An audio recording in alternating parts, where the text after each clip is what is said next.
podcast entitled Couch Potatoes Unite!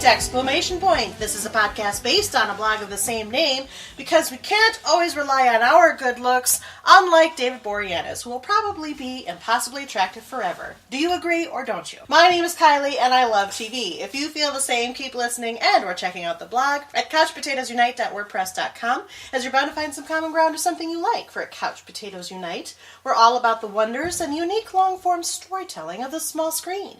CPU, hopes you've been following releases of brand new episodes of the podcast on Wednesdays, as well as new blog entries on some Tuesdays, and as always we have several more new episodes on the way.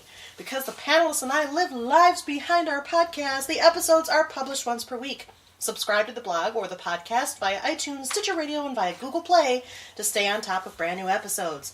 Episodes already published discuss a variety of shows around the water cooler, including, but not limited to, How to Get Away with Murder, Gotham, Once Upon a Time, Supernatural, Unbreakable Kimmy Schmidt, Marvel Agents of S.H.I.E.L.D., New Girl, A Series of Unfortunate Events, and the DC television universe, including Arrow, Flash, Legends of Tomorrow, and Supergirl. Plus, new episodes are in the works, including revisits for the originals, Orange is the New Black, Doctor Who, Game of Thrones, Stranger Things, and the Marvel's Defenders panel will return to discuss the Defenders crossover miniseries. There'll be a final visit with our Broadchurch panel to say goodbye to the mystery drama from across the pond. We'll be launching new panels covering Sense8, Grease and Frankie, and The Good Place. And because we look back at shows now past, we'll be looking back at one of our most popularly requested panels of all time, and that would be Friends. What's more, CPU also goes live. We've been live from the Bunker, comedy outlet Mondays at Dog Story Theater in Grand Rapids Comic-Con, and we're planning more live appearances and other cool stuff, so make sure you like us at our Facebook page, our Twitter, follow us at CPU Podcast, our Instagram at Couch Potatoes Unite, and or our Pinterest at CPU Podcast, or subscribe to the blog, our YouTube channel, our iTunes channel, our Stitcher Radio channel, or find us on Google Play. In the meantime, if you don't hear your show in this podcast format, fellow panelists and I still write reviews, and we're always seeking new panelists, so if you have any interest in joining the discussion, say hello by finding us at any of those outlets I've mentioned. At the very least, stop by and leave us a thumbs up, comment, or review. We like feedback, though don't resort to Wolfram and Hart's tactics. Fight the good fight, fellow champions. Today's panel and I are continuing a Looking Back series launched in honor of the 20th anniversary of one of our all-time favorite shows. This Looking Back series, in fact, covers a universe of two shows, the primary and the spin-off, a universe that I assure you we all love dearly and or hold very close to our TV-loving hearts. As such, this is the fifth and final of 5 CPU episode discussions in which we will be reflecting upon this cult favorite pair of shows that have only gained more traction and fan following as time has passed. The shows in question are, of course, Buffy the Vampire Slayer and its spin-off Angel. Today, in our final episode of our series, we will be discussing seasons 3 through 5 of Angel. Plus, as we did with our X-Files series, each panelist will present their top and bottom 10 episodes from both Buffy and Angel to put the cap on this universe, at least for the time being. Just to remind the listener, Angel was created by Joss Whedon in collaboration with David Greenwalt. It aired on the WB from October 5th, 1999 to May 19th, 2004 and consisted of 5 seasons and 110 episodes. Like Buffy, it was produced by Whedon's production company, Mutant Enemy. The show details the ongoing trials of Angel, played by David Boreanaz, a vampire whose human soul was restored to him by gypsies as a punishment for the murder of one of their own. After more than a century of murder and the torture of innocence, Angel's restored soul torments him with guilt and remorse. Angel moves to Los Angeles, California after it's clear that his doomed relationship with Buffy the Vampire Slayer cannot continue. During the first 4 seasons of the show, he works as a private detective in LA, where he and a variety of associates work to help the helpless, restoring the faith and saving the souls of those who have lost their way. Typically, this involves doing battle with evil demons or humans allied to them, primarily related to Wolfram and Hart, a law firm supported by occult practices, which is an extension of otherworldly demonic forces. He must also battle his own demonic nature. In LA, Angel is joined by Cordelia Chase, played by Charisma Carpenter, also a previous cast member of Buffy. Formerly a popular high school cheerleader, Cordelia starts her tenure on the show as a vapid and shallow personality, but grows over the course of the series into a hero through the use of visions she acquires in the first season. Thereafter, another character from the Buffy series makes the jump to the spin-off. Wesley Wyndham Price, played by Alexis Denisof, joins the team under the brave guise of rogue demon hunter, acting as comic relief and initially not well accepted, though over time Wesley shows bravery and strength, as well as some cold-blooded killing cruelty, and grows into a leader. In Season 2 of the show, the trio are joined by Charles Gunn, played by J. August Richards, a young demon hunter who must initially adjust to working with and for a vampire. At the end of Season 2, they travel to the demon world Pylea,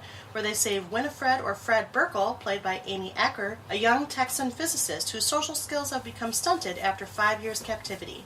She later grows to become more outspoken. Season 3 saw the introduction of Connor, played by Vincent Kartheiser, the miracle human child of two vampires, Angel and Darla. Although introduced during Season 2, Lauren, played by Andy Hallett, joins the team during Season 4. An outgoing pacifistic demon, Lauren's role is predominantly to support the team. In Season 5, the show's final season, the show introduces several new cast members, chief amongst them Spike, played by James Marsters, an old vampire, ally, and foe of Angel's, who also starred in Buffy. In this series, Spike reluctantly fights beside Angel as the rivalry continues, now tinged with Spike existing as another vampire with a soul, and by the romantic feelings that both of them have for Buffy Summers.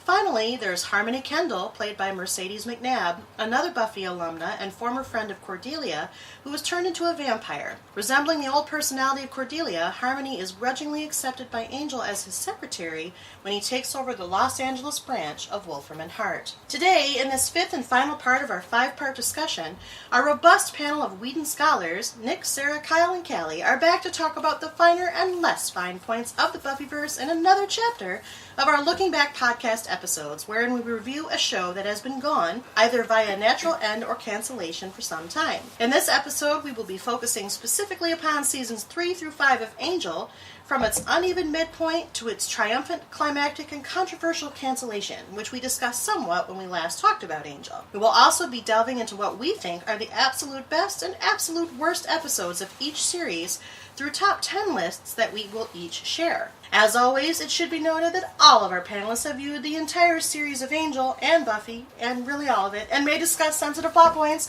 So for those of you who haven't watched any of these series, listen at your own risk, as there may be major spoilers. Welcome back, panel. How are you? Good. Are you ready to talk about Angel such as life is? I think so. Sure. Let's do it. The enthusiasm boileth over. Do you remember who you were in our standard CPU standard CPU character question that changes with each show we do? We rated it last time we talked about Angel, which was in our 3rd episode of the series. I was Angel. You were. That's Sarah. That's true. You should say your first name. Good plan. It's true. Sarah's Angel. Sarah as Angel. Oh, I was Gunn in a mix of that. I'm Kallie. Sorry, That was your rule. Yeah, that was my rule. Kallie. It was a mix of Gunn and somebody else that I don't really remember, but I like Gunn, so I'm going to stick with it. I thought you threw Doyle in. Maybe a little bit of him too, but he did. He is dead by now. That's true. Spoiler, if you didn't already know. This whole thing is going to be a spoiler. All y'all. spoilers. Oh, we're just spoiling it. Yeah. Angel dies. I'm just kidding. Well, he already did. Well, That's He already true. did. He did. He's undead. Logistically. I'm Nick. I think I was Wesley. I don't know. I think you were. Sounds fine. Okay. And I'm Kyle, and I was also Wesley. I think so. Prove it. No, I'm just We'll pull up the audio clip from the last one. Or maybe you were Lauren. Did you love them like family? I think so, too. I think I might have been both. Yeah. I think I was Lauren with a dash of Fred. Fred was, she just loves all the handsome men. But not Illyria. We'll get to that. Hey. I have feelings. Oh. Yes. So if you've been listening to this series, you may recall that what we've been doing, because this is a series and a retrospective series, we're doing a little bit more of a deep dive, just like in our X-Files series. We are going over each season, kind of talking about the episodes that we liked the best and the episodes we didn't like the best, and also kind of talking about the seasons in general. I know that 3/5 of this panel are on relative struggle buses with this series compared to Buffy. Kyle. Kyle is not one of the 3/5. Season 4 I am. Okay. Fair enough. So Interesting. Yes. That is interesting. Yeah. I'm looking at the wrong list. I feel like many of my season 4 episodes will hit my list later. So. Oh. Teasing and foreshadowing. Yeah. So For teasing. yes. We're teasing. So let's get into it. This is what we'll do. If Angel was not, again, set up like Buffy was, Buffy had, the big bad and had all the different romantic couplings. Angel was much more of a through line, although there were kind of some themes on each season. For our purposes, what we're going to do is start with season 3. And in season 3, the biggest plot arc was that Darla, Angel's sire, original sire, is pregnant beyond all possibility because she is a vampire right now. She's pregnant. This is just after Buffy, quote, dies in Buffy the Vampire Slayer, so there's a little bit of that. Fred had just come back from Pylea, so she's adjusting to being in our dimension once again. And then we also meet the vampire hunter Holtz, who is after Angel and Darla, and we'll kind of talk about those mechanics, and then it goes from there. This is a very complicated season. There's a lot that goes on in it. But what did you think about season 3? What did you like? What didn't you like? Start talking about it. You know the drill. That was Sarah sighing, by the way. I guess she's going to start. I can. Yeah, dive in. I can't. Yeah. Take it, Kyle. Well, I really liked Holtz. I like the idea of having a villain who is pretty justified in his hatred of Angel and connecting him with Angel's past, since that's such an important part of his character, is him trying to face the sins and then like somebody that he wronged coming back now and face him. I think that's a good villain. And I also actually like Shahjahan. Sajan? Yes. I think he's pretty funny. I think they balance each other out like pretty good. So for those of you who don't remember, Sajan is a demon, and he's actually the one... Holtz is from the past. He's from the time when Angelus and Darla were actually vampires going all over Europe and being the scourge of the continent. And Holtz was a vampire hunter because, if you recall from season 2, and partially of season 3, Angelus kills his family. So he has a vendetta. And then Sajan is a time-roaming demon. He has the power over space and time. He can appear anywhere at any point. And the reason why he appears, we find out later, but he's really trying to set up Holtz to prevent Angel and Darla's baby from coming to be. Because that baby is prophesied to kill him. Yes. Which we don't find out until season 5. The very really? last episode. Really? Yeah, it's way Yeah. at the end. Yeah. Yeah. I thought we knew that. Well, in season 3, they say that pretty much he knows Angel will be a problem for him in the future, but Yeah. then the actual full prophecy is revealed in season 5. Yeah. He gets the full prophecy when he gets Wolfram and Hart. For some reason, I thought we knew his motives a little bit more. Not just that he hated Angel for whatever. I think there was Yeah. a reason for it, but it wasn't specifically baby. Yeah. No, he never Yeah. specifically says it in season 3. But there's a... Can I say who I did not like, and I really did not get the purpose of this person's existence, is Justine. Oh, that- I agree. Yeah, that I not- yeah. Okay, good. Did she 'cause I was start like, in season 3? Because She does. Yeah. Yeah, she's like Holtz's acolyte. Yeah, I've never. I don't think we needed her, No. and I just don't think it They was. brought her in as if she was more important than she was, Yeah. and I never cared what was happening with her storyline. She was an insufferable character. I mean, really, he was just trying to bring in people who had been hurt by other vampires, and Justine became the poster child for that. But she became so Annoying. and just not sympathetic. Like, I didn't care about her Which is sister also who how I got ended up killed. feeling about Connor. Oh, that's season 4. Yeah. Well, no, it's the end of this season. Well, yeah. You saw that Very baby and was like, I do not like that. You hated the baby, Connor? This is before he knew anything. Aw. So I I agree. feel better. I thought you were all going to be like, oh, she was in. No, she was insufferable. I don't know if she was more insufferable than Kate, but she was definitely insufferable. And in fact, I struggle with season 3. I struggle with season 3 and 4 for different reasons. We're probably all going to agree or disagree on these 2 seasons a lot. But season 3 is kind of up and down a little bit. I really like the pregnancy storyline because that's different and new.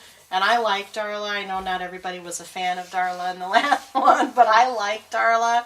And making her a pregnant vampire and kind of interacting with the gang was fun. But then there was the period where Cordy was being courted by Skip, the demon that guards over that prison where Billy... Oh, jeez, that whole thing. Yeah, and then it got... Roy from The Office. It is. It's Roy from The Office. It's Skip. David Denman. Inside Skip? Yes. Whoa! I did not know that. After I looked it up, I'm like, whose voice is that?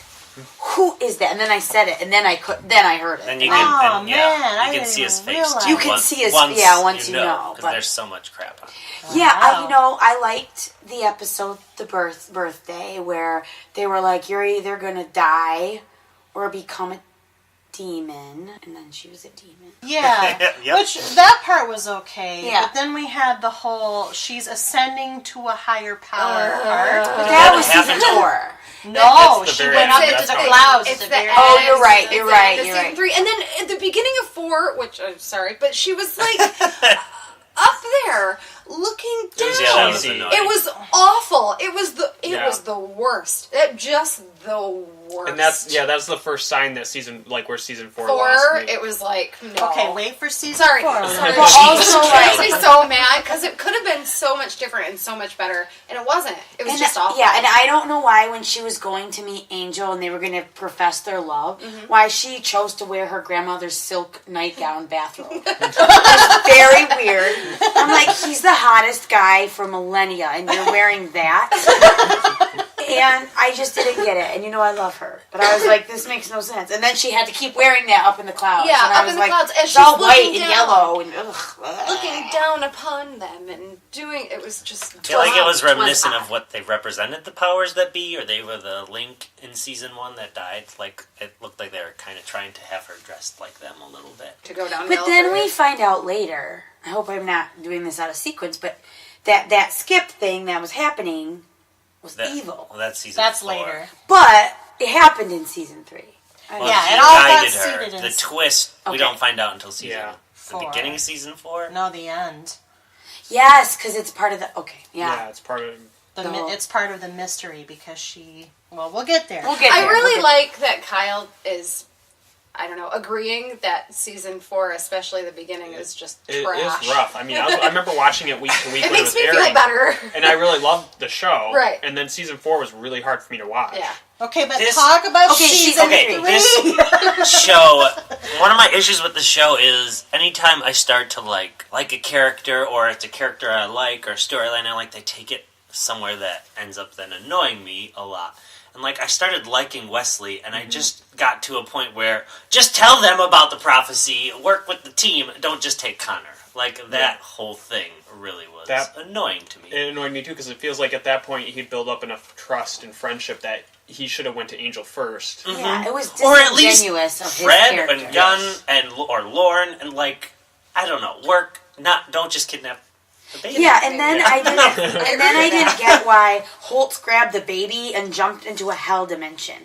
That made no sense. You want to go live in a hell dimension with a baby? Oh, yeah, Well, I it don't was think his blind revenge. Yeah, it was his blind revenge. I don't think he wanted to do that. Or He was he- backed into that corner, and that I was how. didn't feel like that was, I don't know, it was weird. And he took Angel's son because Angel took his son. Right. Yeah. And he didn't care As if he would have Angelus. died either. 'Twas dumb.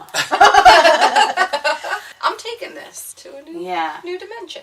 And That's what he did. Shao And then he Zhang came was back, right? Next Still in season. No, in season 3 he came At the end back. of Yeah, season it's- 3, he's all grown up. Yeah. The very end, he comes back. Yeah, he And he does. hates Angel. And he's a teen, and he's a Because tries Holtz to has teen. been seeding truth and lies into Connor. And Connor just grows up knowing the Angelus version of Angel through Holt's stories. And then he But makes still friends. has curiosity because he knows Angel's his dad. And we never really get... Connor's just super strong.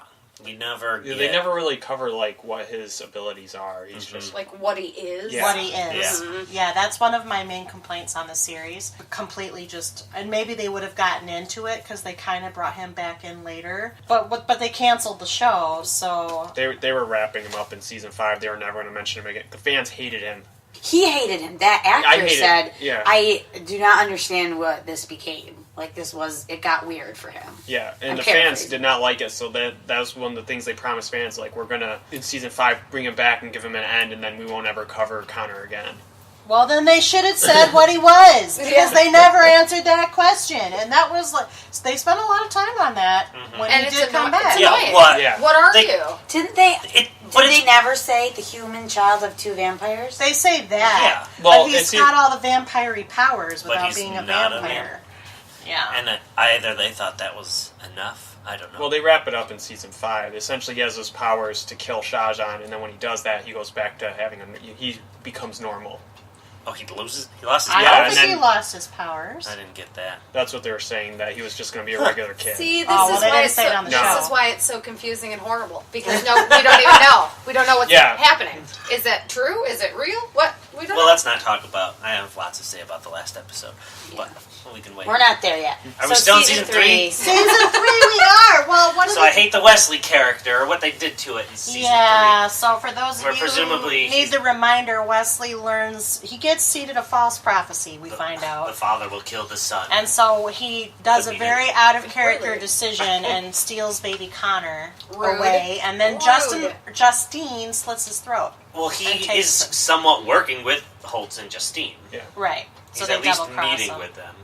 Yes. And when I've only seen it once, but man, she slits his throat. She does. It's Yeah. surprising And then he the survives. scar is The like, scar's like, oh no, it was all the way over here, guys. Yeah. It was more over. it was wasn't by like, his ear. It was Yeah. fine. He's fine. He's fine.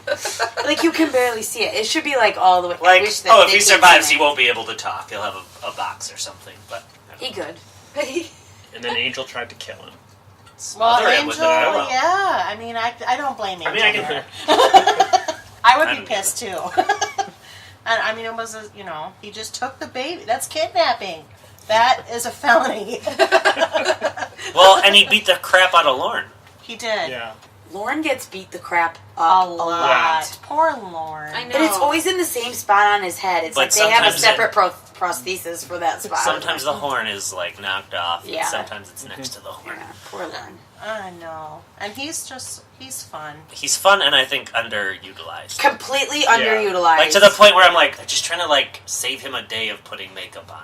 Like, because sometimes he literally says, "I'm gonna go over here," and like, wait, what? Why aren't you helping? Like, I get he's not a fighter, but I don't know.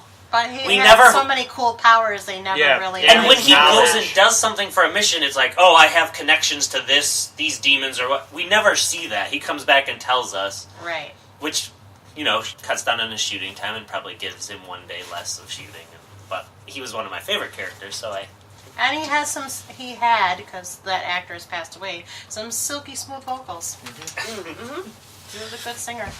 I liked him. One of the episodes that I wanted to mention from this season, and it's probably my favorite one from this season, is Waiting in the Wings, when they go to the ballet, which also happens to be the episode that introduces Summer Glau to the General Whedon-verse, because she's the lead ballerina. And there's this whole haunted aspect or dynamic to the ballet, because the ballet troupe's producer / owner / whatever put a magic spell on it where they're performing the same performance that they did in like 18 whatever ad nauseum for all of time, because he's in love with the lead ballerina. But the byproduct ends up kind of furthering the Angel Cordelia will they or won't they in the backstage, and also kind of makes Fred, Gunn, and Wesley loopy, and they have a love triangle going on. I really like it. It's fun. Tongue-in-cheek. I did like that. I did like the idea of it. It's really hard for me don't to say Angel that. and Cordelia. They get real close They to sex. almost- Oh, okay. They don't do Really, it, though. yeah. I would have liked them to do it. Just do it already. I was like, come on. I did like that episode. I remember appreciating that at least more than some of the others. Right? It's your opinion, Kallie. Yeah. Whether it's right or wrong. I don't know. I didn't hate season 3 as much as maybe others, maybe. I don't know. I don't hate it. I just struggle with parts of it. Yeah. I like season 2 and 5 the best. That's my favorites. 5 first, then 2. No, I was looking at research and fan stuff there. 2 is like right down the road. Like, there aren't favorite episodes in it, but there aren't least favorites, is what a general consensus. Which I don't even know if I agree with that either. But I thought 2 had a much more linear storyline. 3, The good thing I can say about 3 is that by this time, because they've been in one location and they have the whole cast, this becomes the cast now for the next 3 seasons, mostly, until Charisma leaves, which we'll talk about. They do form a much better chemistry and rapport, and a lot of that stuff comes easier. It does, but part of me hating the Wesley storyline is I felt like what I said, didn't feel like it went with the character.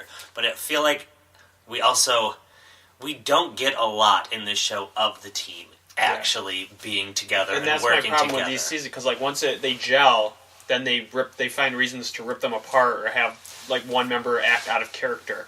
And it isn't like for an episode or 2. It's like a whole arc.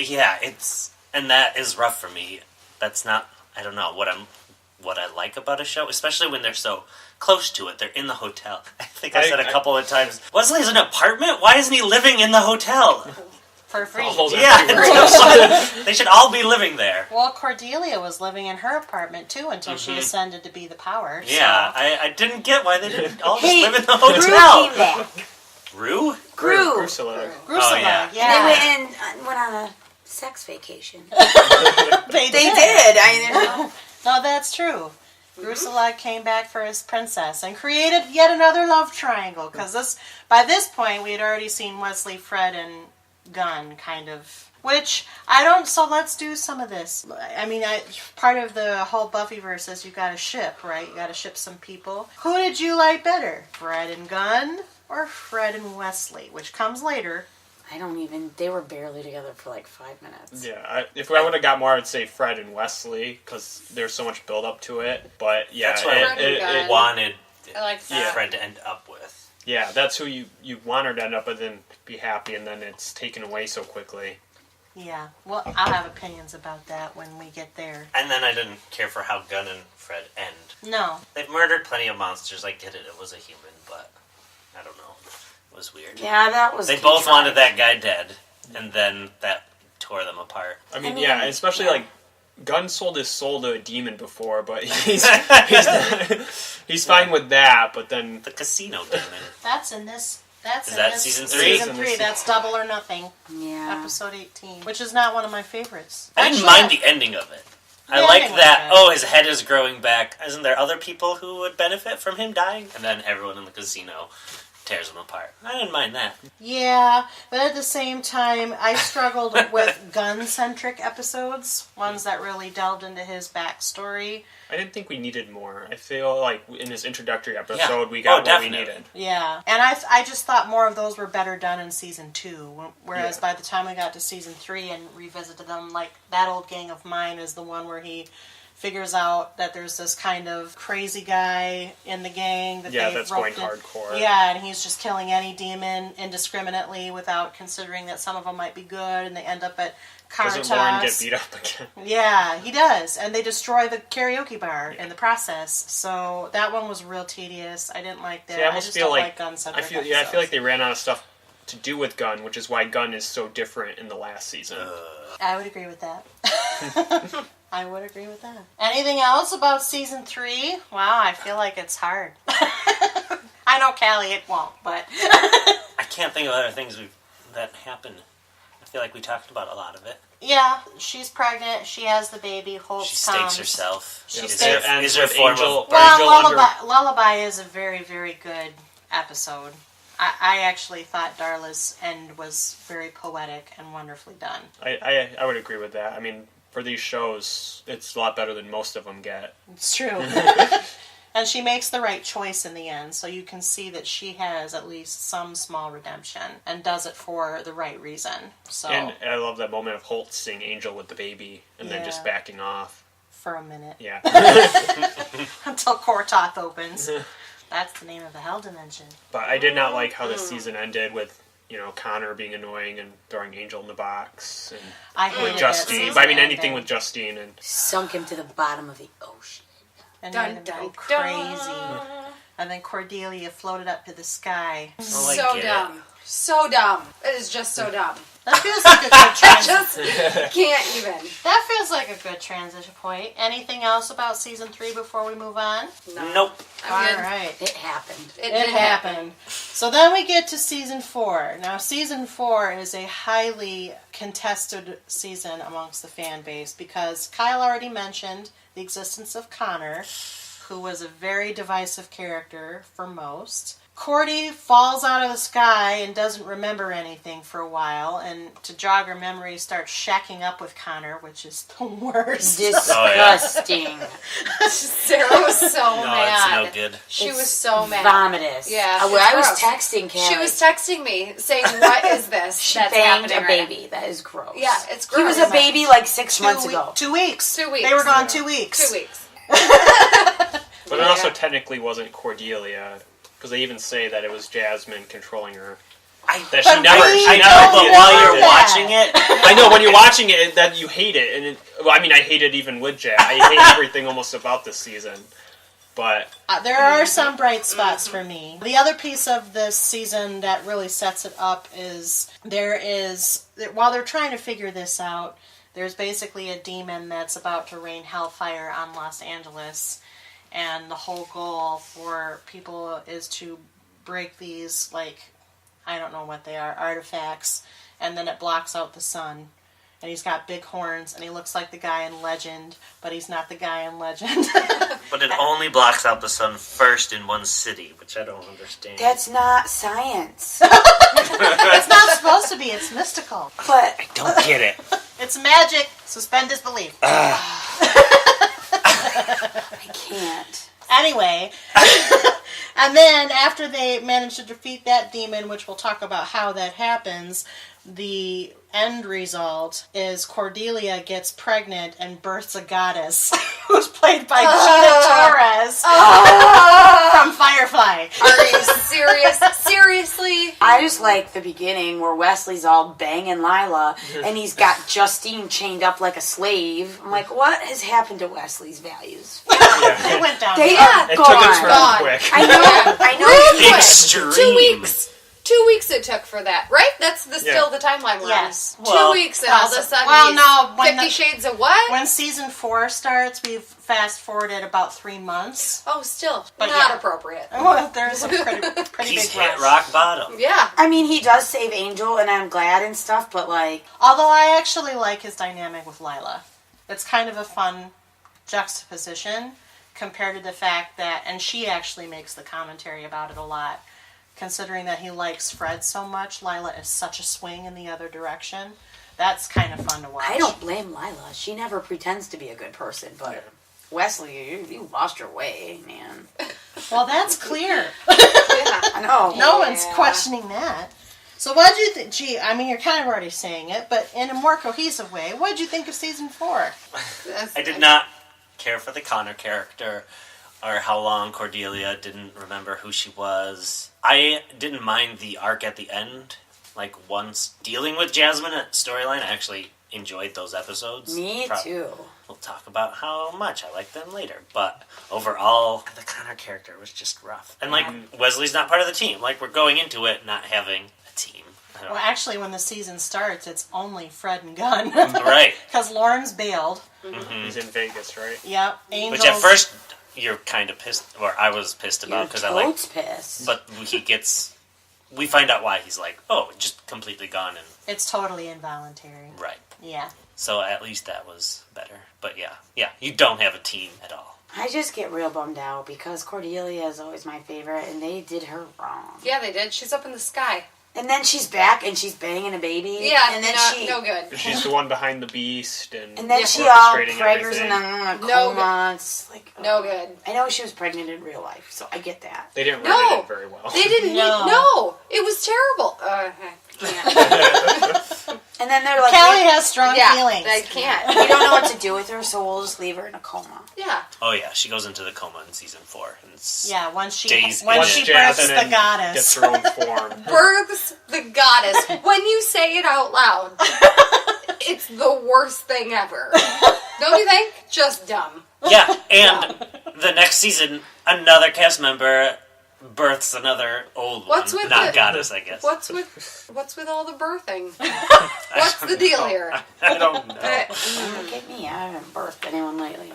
So, I will say that I did not... When I first watched season 4 the first time, I didn't hate it as much as maybe all the rest of you do, but it does not hold up to repeat watching, because I've watched it maybe... This is probably the third time I went through it. And a lot of that has to do with the fact that... So we're talking about the whole birthing goddess. So when you think about the story and everywhere they've been up until the point at which they get to this place, they're basically retconning the entire series and saying that the whole reason Cordelia got the visions was so that she would be positioned in this season to produce, I'm going to say produce, Jasmine. And Jasmine for me it was a nice idea that in the end wasn't executed very well.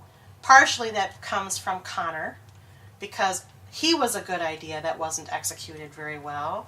And part of it has to do with kind of how they set this up so that, because season 4 starts off kind of intriguing. Yeah, Wesley's at the bottom and Justine's still there, but they kind of rebound from that. The demon who blocks out the sun is actually kind of scary. And then my favorite part of the season is when they make the decision, the conscious decision, to remove Angel's soul. Anytime he plays Angelus, I love it. And I love the so dual personality. I think it shows his acting chops, because Angel and Angelus are two totally different beings. That's my favorite part of the season. And then Willow got to come. And then Willow got to come. Faith comes, and you didn't hate her then. She was pretty brief from what I remember, right? She was pretty Yeah. brief. Yeah. So They they didn't have basic- time to hate her. Right. They broke her out of jail just Yeah. so they could get her to stop And then Angelus. she was gone back And to then she went to Sunnydale. Sunnydale. She Yep. killed the beast, right? Well, Yes. they battled. I can't remember who exactly killed her, but she was part of. Oh, she Trying to take drank him the down. stuff so that Angelus would get... Okay. Yeah, Her exactly. blood. She tainted, poisoned, spiked, Mickey'd Angelus, and they both went into a magical coma, which I actually enjoyed that episode too, where they kind of had this is your life commentary piece of it. So I liked that whole arc. That was the middle of the season. And then that went away, and he got his soul back, and then Jasmine came, and then Cordelia was in a coma because Charisma was pregnant, and the whole thing was just a cluster for the rest. Yeah. Yeah. See, I enjoyed Jasmine to the end of the season. Yeah, I didn't like how she came to be, but I liked the last 4 episodes. Not the last 4 episodes. 4 out of the 5 last episodes. I did not like the season finale of season 5. 4. I liked Fred. Being the only one. Yeah, like That was those was a cool. suspenseful episode. Her figuring out how to get Angel to see her for who she was, and it slowly trickling out, and them taking Jasmine down. I enjoyed those episodes more than The rest of it? the rest of the show. I liked those two. I think it holds up the first time you watch it. But I just- rewatching it, well, because I I don't don't. think it I mean, we just talked about how we don't like leading up to it and how it happens. The moment where she's birthed, I'm like, this is real dumb. This is real dumb. See, and I agree with that, and I don't mind the whole idea of the Jasmine thing. It was how it came to be that kind of ruined it for me, and I was like... I also Because felt they're like, basically saying this was the whole point Yeah. of this Right. entire Yeah. series. Yeah. Yeah.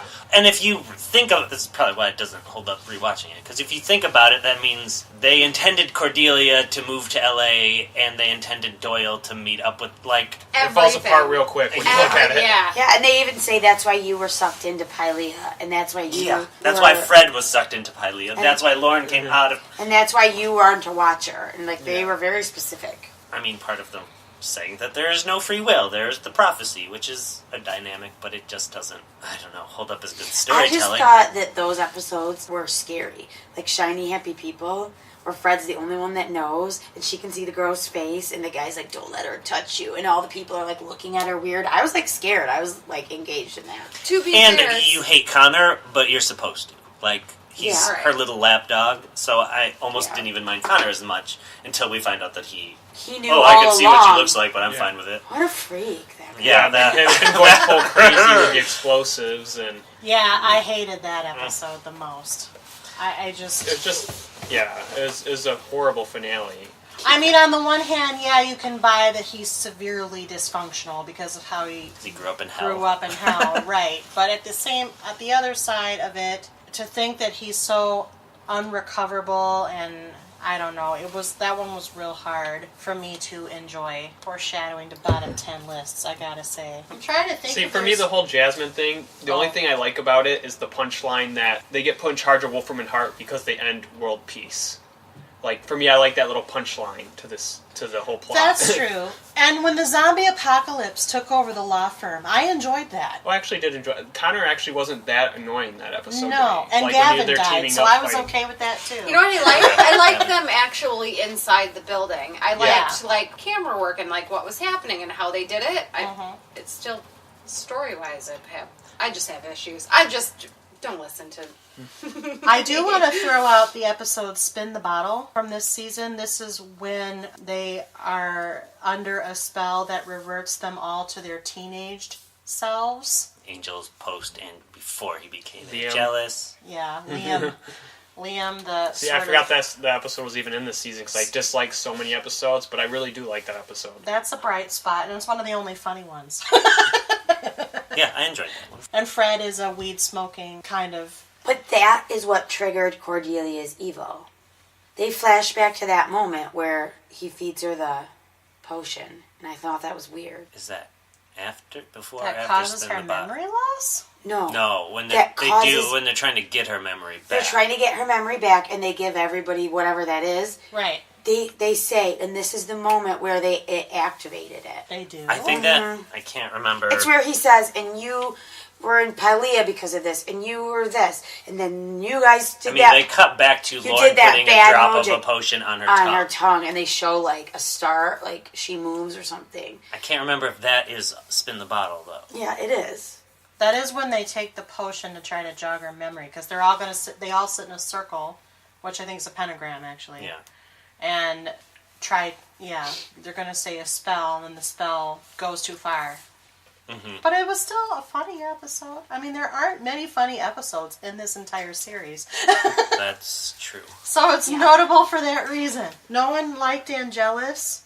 I love those episodes. I've seen it before. Yeah, I don't need that. Well, fine. For me, I feel But like he they screwed kept around with Connor. It was awesome. See, I liked it, but I feel like they kept him Angelus for too long to where it like kind of wore thin for me. I always 5 episodes. And he pretends he's not jealous and that something works at first. So Cordelia is tricked to open the cage. But Cordelia's not really Cordelia. Yeah. But she didn't need to be tricked. She wasn't tricked. She was the one orchestrating his escape. I'm saying because that's true, the way that they presented that in the episode didn't make sense. It was weird. They like fooled us into thinking that the shaman thing worked. Yeah. And there was a whole episode that was fake. And then it goes back to the end and you see what really happened. That's was You're talking about Awakening when they're doing the spell? Yeah. I'm talking about a moment all the way at the end when they finally let him out of the cage. I think you're talking about, I don't know if it's episode. Calvary or Salvage, because Solus is the one where he's in the cage but screwing around, which is, by the way, directed by Sean Astin. But Calvary or Salvage is the one where Cordy kind of orchestrates his escape from the cage, and when he comes out of the cage, he's posing like he's still Angel. But he's Angelus. He's just screwing around with him because he's Angelus. That's what he does. You don't ever need him to be Angelus. I disagree! I love that part. That's the whole gimmick on his character. So... I don't need any of that. I just don't need it. And this is where my struggle was. I kept saying to Nick, why don't they just call Buffy and get this cleared up? The whole season. Buffy had her whole damn apocalypse. This was parallel to season 7. You're telling me that the sun goes black and you don't at least call him up and be like, hey, yo, what going down in Sunnydale? Oh, yeah? Okay. You telling me that? I don't believe it. Well, there was also kind of a weird restriction at this point because Buffy was on UPN and Angel was still on the WB, and they weren't allowing as many of the crossovers. I get the human part of it, but in the Buffy-Verse, that's where I struggle, because it doesn't make sense to me. Like, Willow was like, next time you let Angelus out, call me first. I'm like, just stay then. We just need to just stay there. This is not a good place for us. I feel Willow. like when I was watching it, I felt the same way. Anytime that they would cross over to Angel, I was like, can you just stay? Just stay here, please. We need you. It makes it way better than this horrible... Well, you're foreshadowing horrible on the next season. season. Is there anything... Oh, man, this is a rough room. Sorry, Yeah. Angel fans. a rough Anything... season. Are there? Are It is there, rough. though? Yes, there are. There were people that were excited about our series because we were covering Angel too. Yeah, Sorry about we're ruining it that. for you. You should have joined the panel. It's true. Nick and I had to be threatened just to finish this show. That's true. That's also true. Bribed is more accurate. I don't know. Was money involved? No, but quicker ascension to the Star Trek panel was part of the conversation. Angel, the show you need to be wasted for. Oh no! Oh, you're doing Hillary's thing. When she hates a show, she has to drink wine. I feel that, Hillary. I feel that 100%. If you want an example, listen to the Marvel Luke Cage Season 1 podcast. Oh. Anything else you want to say about Season 4 before we progress to Season 5? Nope. Cool. You like season 5 more than season 4? Oh yeah, season 5 is my favorite season. Season 5 is my favorite season. Interesting. This is weird. Let me set this weird. one up. So in Season 5, what happens actually in the season finale of Season 4, I didn't which care for. Nick didn't care for, apparently. Wolfram and Hart, Kyle already alluded to the fact that Wolfram and Hart felt the sucker punch of, hey, peace on earth actually dealt them a blow. So in return, Oh, and by the way, Lila's decapitated ghost comes back to tell them this because She's recapitated. she's recapitated because her contract with Wolfram and Hart has a perpetuity clause, which includes post-death work. My God. We didn't talk about how Wesley had to dismember her after. We can. No. Well, I Yeah, thought, it I was- thought the we end just- of the end of that relationship was good, where he burns her contract and he thinks he's setting her soul free, but it doesn't really. And then she still thanks him for the effort that he tried. But that's Yeah. season 5. That season, yeah. I thought that was in the finale. No. Well, that this might have season. been in the finale, actually. Really? I Oh, think maybe you're it is. right. But I also You're right. would- I think it is. I mean, well, Angelus is basically terrorizing Lila, and he's going to eat her. Cordelia kills her, And Cordelia is actually the one and then who kills Angelus her. feeds on her after, but they don't know if she's going to be a vampire or not. So Wesley cuts her head off. Right. But then it gets reattached for her to be a ghost long enough to say, hey guys, we're offering you Wolfram and Hart.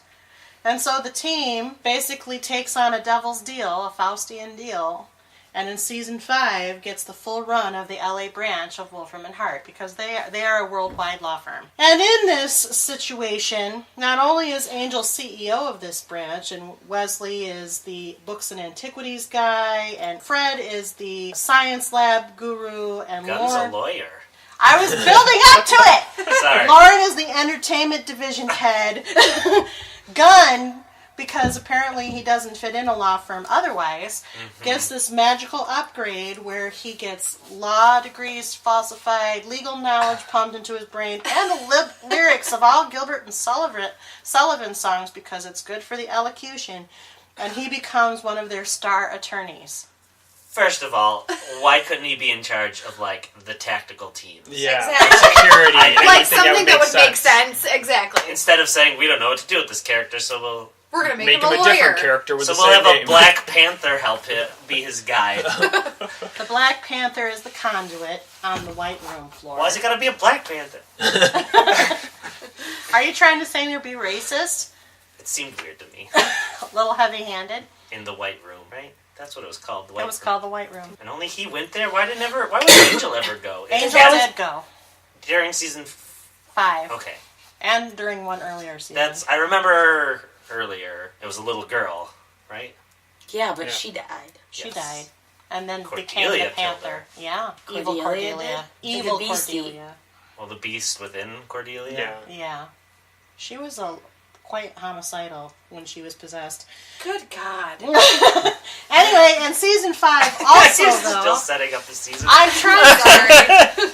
I keep interrupting. The other piece that's kind of important to this whole season is that Spike, aka William the Bloody, who we think dies in the series finale. He's given an amulet that was originally given to Angel. Angel brings it to Buffy. Buffy says, no, you go back to LA.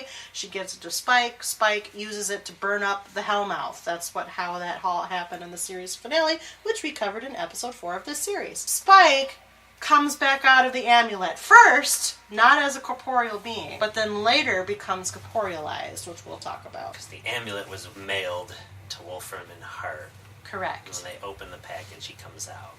He comes out of the amulet. Yes. Yeah. Didn't Oz have it? That was that was a ring. That was a ring that was walking. Yeah, He brought the ring to Angel. How did he get the amulet then? Lindsay was behind it. Lindsay which in was the 100th behind it the episode you whole learned. time. No, but who gave Angel the amulet? Lindsay? Lindsay. Oh, Lindsay. alright. Who gave Lindsay the amulet? We don't know that. We don't know where Lindsay pulls his bag of tricks in season 5, but he's got quite a few of them. Anyway, season 5, the Wolfram and Hart season. Kyle and I say it's our favorite, and I'm sticking to it. It could be your favorite. See, it's just, for me, it's just such a crazy, so different from every single season, but it worked for me. Like, it's, every episode I think is funny. I don't know, bringing all the characters back together and not having them be separate, except for Fred later, but I don't know, it just works so much better. And then adding Spike into it and Harmony. Well, and that's part of it. I think they balanced the tone a lot better in this season. They had to struggle with their right and wrong a lot more in a lot more interesting way. There were a lot more funny interchanges, and half of that is Spike. I love Spike. Yeah. Spike is great, and maybe it seemed far-fetched for him to come out of the amulet. Maybe you felt it cheapened his death on Buffy the Vampire Slayer, but personally, I think him and Angel sharing scenes are my favorite part of the entire universe, hands down. A, because I love them both, but B, because they're hilarious. They're like odd couple vampires. So I enjoy that. I have very strong feelings about Fred. I will save those for a little bit, but Wesley's a little bit more back to normal at this point. He's more squared away. I admit that the gun thing is real far-fetched and real annoying. He's saying 3 little maids from school, are we? So that was fun. Not that they address it that much, but I buy them. Wesley was a part of the group, or coming part of the group. They needed his help. And then by season 5, he's a part of the group. And it's easy to buy that everyone's fine with him because they all had their memories wiped of the Connor situation and why they hated him in the first place. Like, I don't even think he has a scar anymore, because part of the deal with Angel taking over Wolfram and Hart is that Connor got his memory altered, so that he was placed with a family and not part of this, which probably made fans happy, I think. Yeah. Sounds like. And then... Well, it also made Angel happy, because he had a real screwed up kid. Yeah. And Angel and Eve are the only people who remember Eve. Connor. Played by Sarah Thompson, who becomes their liaison to the senior partners. How are there so many really annoying female characters in this show? Like It Kate, does not Justine. pass the Bechdel test. No. I No, it don't think doesn't. it does. And that's, I mean, when we get to I the still last like episode... Eve better than Kate, though. Eve at least had some interesting motivation, and she was kind of mysterious until we find out that the mystery was she was with Lindsay the whole time. Yeah. So And then Lindsay's so much more interesting than her that... Yeah. she becomes a wet blanket. I didn't understand how Lindsay was faking the visions. Like, he would go to Spike and say, "You're the chosen champion. I have the visions. Go here and save people." How was Lindsay I think he was just saying that. Yeah, He was he was saying- making it up and staging Completely. things, basically. just making sure that girls wandered into alleys and that vampires were there? And Yeah, there's pretty enough danger going around. And this was all a vendetta of Lindsay against Angel. Yeah. He was But it was- essentially taking away the prophecy from Angel and giving it to Spike. The Shanshu prophecy. Yes. But I didn't like it. Because Lindsay left like he wanted to not have any part of this world. And then he just... He comes back more in it than ever. Yeah, and Yeah. I was like... Like, I love him. I love him the as a most- villain, and I love him in season 5, but it does not match up with What the last happened. times we had seen him. So I agree with that. That was confusing. And he pretends to be Doyle. He does pretend to be Doyle, Yeah. which pisses Angel off and Cordelia, because they find that out or discover that when she comes back for her 100th one-off. episode. And what that help? Like, why? He was just talking to Spike. If anything, him pretending to be Doyle Spike was able to like say, "Oh, this person named Doyle," and that it didn't benefit Lindsay. I think he wanted Spike to say that to Angel is like Okay. a jab. Yeah, Yeah. that's how I took it when I Lindsay's saw kind of a little bitch, really. I mean, he really is. But he's so fine. I guess. Whoa. He's a good singer. Christian He is a singer. good singer. Yeah, he's hot. I'll give you that. He's delicious. Oh, okay. He almost I bowled mean- me over at Chicago Comic-Con. That's another story. You touched him? No, we just came around a corner and it was like, oh, but he was going to the bathroom. So I didn't like reach out and touch You didn't tackle him? him. No. I would have. Did he look nice, or was he... Was he covered in tattoos that protected him from? The senior partners. Yeah, that was it. No. Man, Did you ask him where his tattoos were? Because I would have. Well, No. they disappear in the show. He had Oh, clothes. yeah, that's right. They You know what I They were thought on his was really chest. interesting was his hell. I thought it was just going to be uber happy, and to him that would be hell. But then it turns out he's Or getting... just repetitive without the Yeah, torture. but then he was getting tortured. Which His heart sucks. was getting cut out And he felt every day. Yeah. Yeah. Yeah, the Hell Dimension piece was kind of interesting. There are some very good. I mean, there's going to be quite a few of these appearing on my top 10 Yeah. list. I have to mention Smile Time. That's one of the most interesting episodes of both shows. Angel is turned into a puppet. Come on. I didn't mind that episode. And Spike had a great time. So, I mean, one of my favorite moments is just like the slow, dramatic walk where he's walking with the sword, his puppet Angel, and everyone's walking behind him. Like I could not. Even now, every time I watch that, I can't stop laughing. it's a wee little puppet. Everyone look at the wee little I didn't puppet. care for that. I also didn't care for this season. Like, I thought the Wolfram and Hart thing was terrible, and I did not like it. So, Wow, I disagree. I sensed you would. Yeah, I mean, if it weren't for this season, I might have hated this show a lot more. But this season redeemed it for me. It helped you It for helped season me. 4. It did. Yeah, for I me, can see it's it. like I can see that. as bleak as season 4 was. Like bad. I needed the comedy of season 5. I needed the change up. Otherwise, I probably would have bailed on the show. And I just thought that the writers mapped it out a whole lot better. I mean, they basically had to start over when they forced this Cordelia Jasmine thing to be the point of the show. And that all went away because Charisma left the show to raise her kid. You know, Jasmine they took care of. They had to do something. They had to start over. And this is maybe, I mean, it probably wouldn't have been, you know, as good just out of the gate. You know, they had to earn the Wolfram and Hart piece of it. But I just thought it became so much more interesting. So, I read that she wanted to come back, and they said no. Really? Yes, that's what, because For the longest time, she was saying that she wanted to leave. she said that Joss and the writers told her there's nowhere else for you to go after this season 4, so We're done with you are you. not coming back. And she was devastated. That's what I just read recently, though. So I don't know if at the time her story was, you know, Well, to she save also face. never used to do conventions, and now she's doing conventions. So maybe she needs the money. Maybe. I like Harmony a lot, and I find her delightful to be around, but then what happened at the end with her made me hate her for the whole season. And I don't know why they can't just write, I don't know, I'm getting into the finale, but when you look at the finale, it was the 4 men together at the end. I mean, Eve stayed in Well, the crumbling building. Yes. Harmony betrayed them. Let's not bypass the thing I'm going to have strong feelings about. Okay, but I won't say. I'm not going to mention that. I'm just saying at the end, there's the 4 men, and I was like, But F- Harmony still helped because she was an important part of Angel's plan, and they even wrote her a resume. I don't care. I I love don't. recommendation. Oh, yeah. I thought that was a big F. I wanted her to be redeemed. Yeah, Like she. a part of that I think group. she Not deserved being redemption. You, just Yeah. being you. See, I mean, I was fine with it because she doesn't have a soul. She doesn't know any better. That's where I was. I feel like she was trying so still, hard. yeah. She's trying so hard because she wants to be popular, because she's basically Harmony from high school, but now with money to buy a wardrobe. I don't like Harmony as much as the rest of you, but I also don't like Cordelia as much as Sarah, so that's how I feel. Cordelia is one of my favorite characters, too. Thanks, babe. Cordelia gets better, and by the time we hit You're Welcome, which is the 100th episode, it's a real sucker punch when she dies, and dies for real this time. Spoiler, if you didn't already know.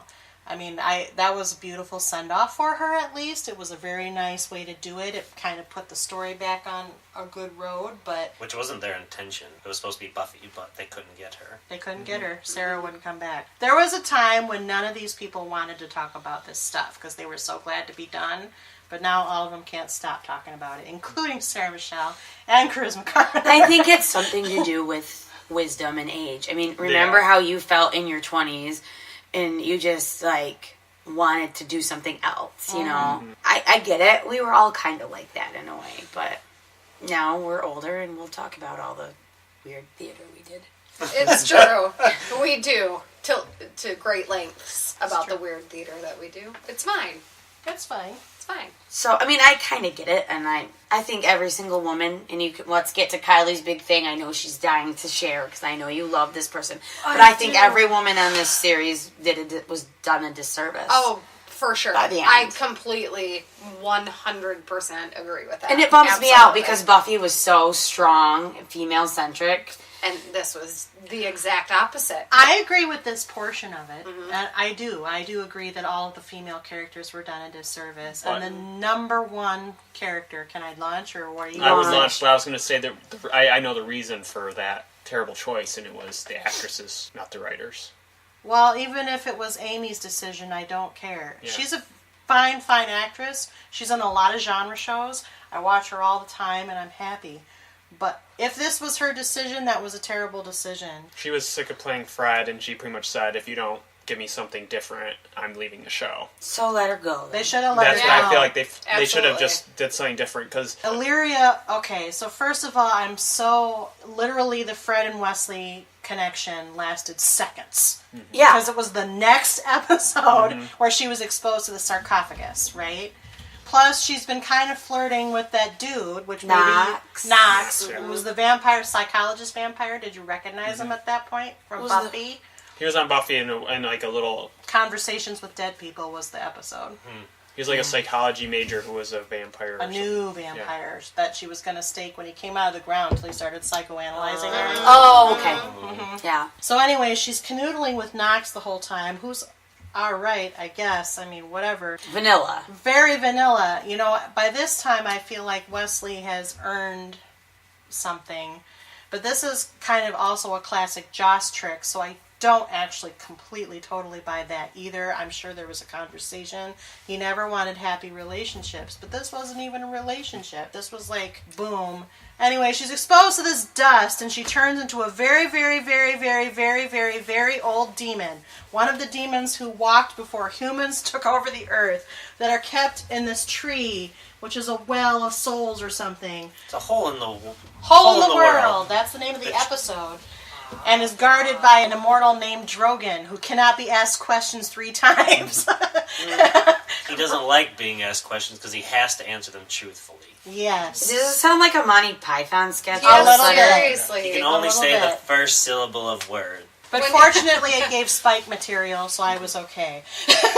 Anyway, she's changed to Illyria, and maybe that was an interesting idea, but I found her so frackin' tedious. It was wasn't awful. an interesting It was idea awful. because it was too reminiscent of Cordelia becoming... Correct. It was really Yeah. dumb. And then her whole apex, she gets into her temple and then it's just not there. And the whole thing's resolved through no action.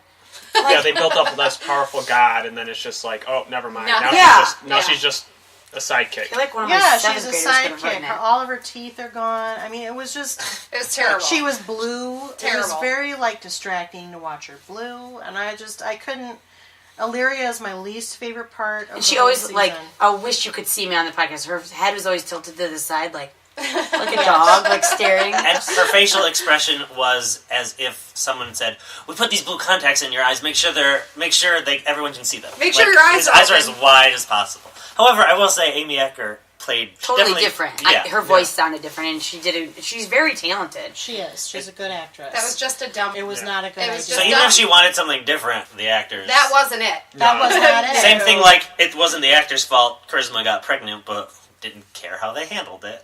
Yeah, that's what it's like. Illyria does end up in the final battle, but this is after Wesley dies, and and I do like that moment though, where It's a good that's moment. a cute Turns moment. back into Yeah, she when turns he back turns into back, Fred. and they have that little Well, I'd say both those. Which would be moments, stronger if they were dating for more than 6 seconds. That's Yes. right. Is that where they sang A Little Fall of Rain? Is that when that happened? Yes, it is. That's a Les Mis reference for all of you listeners. Oh, did that actually happen? No, You're but it's making like a joke. that That's looked what like it that. would have been. I'll hold you in my lap and comfort you as you die. Gotcha.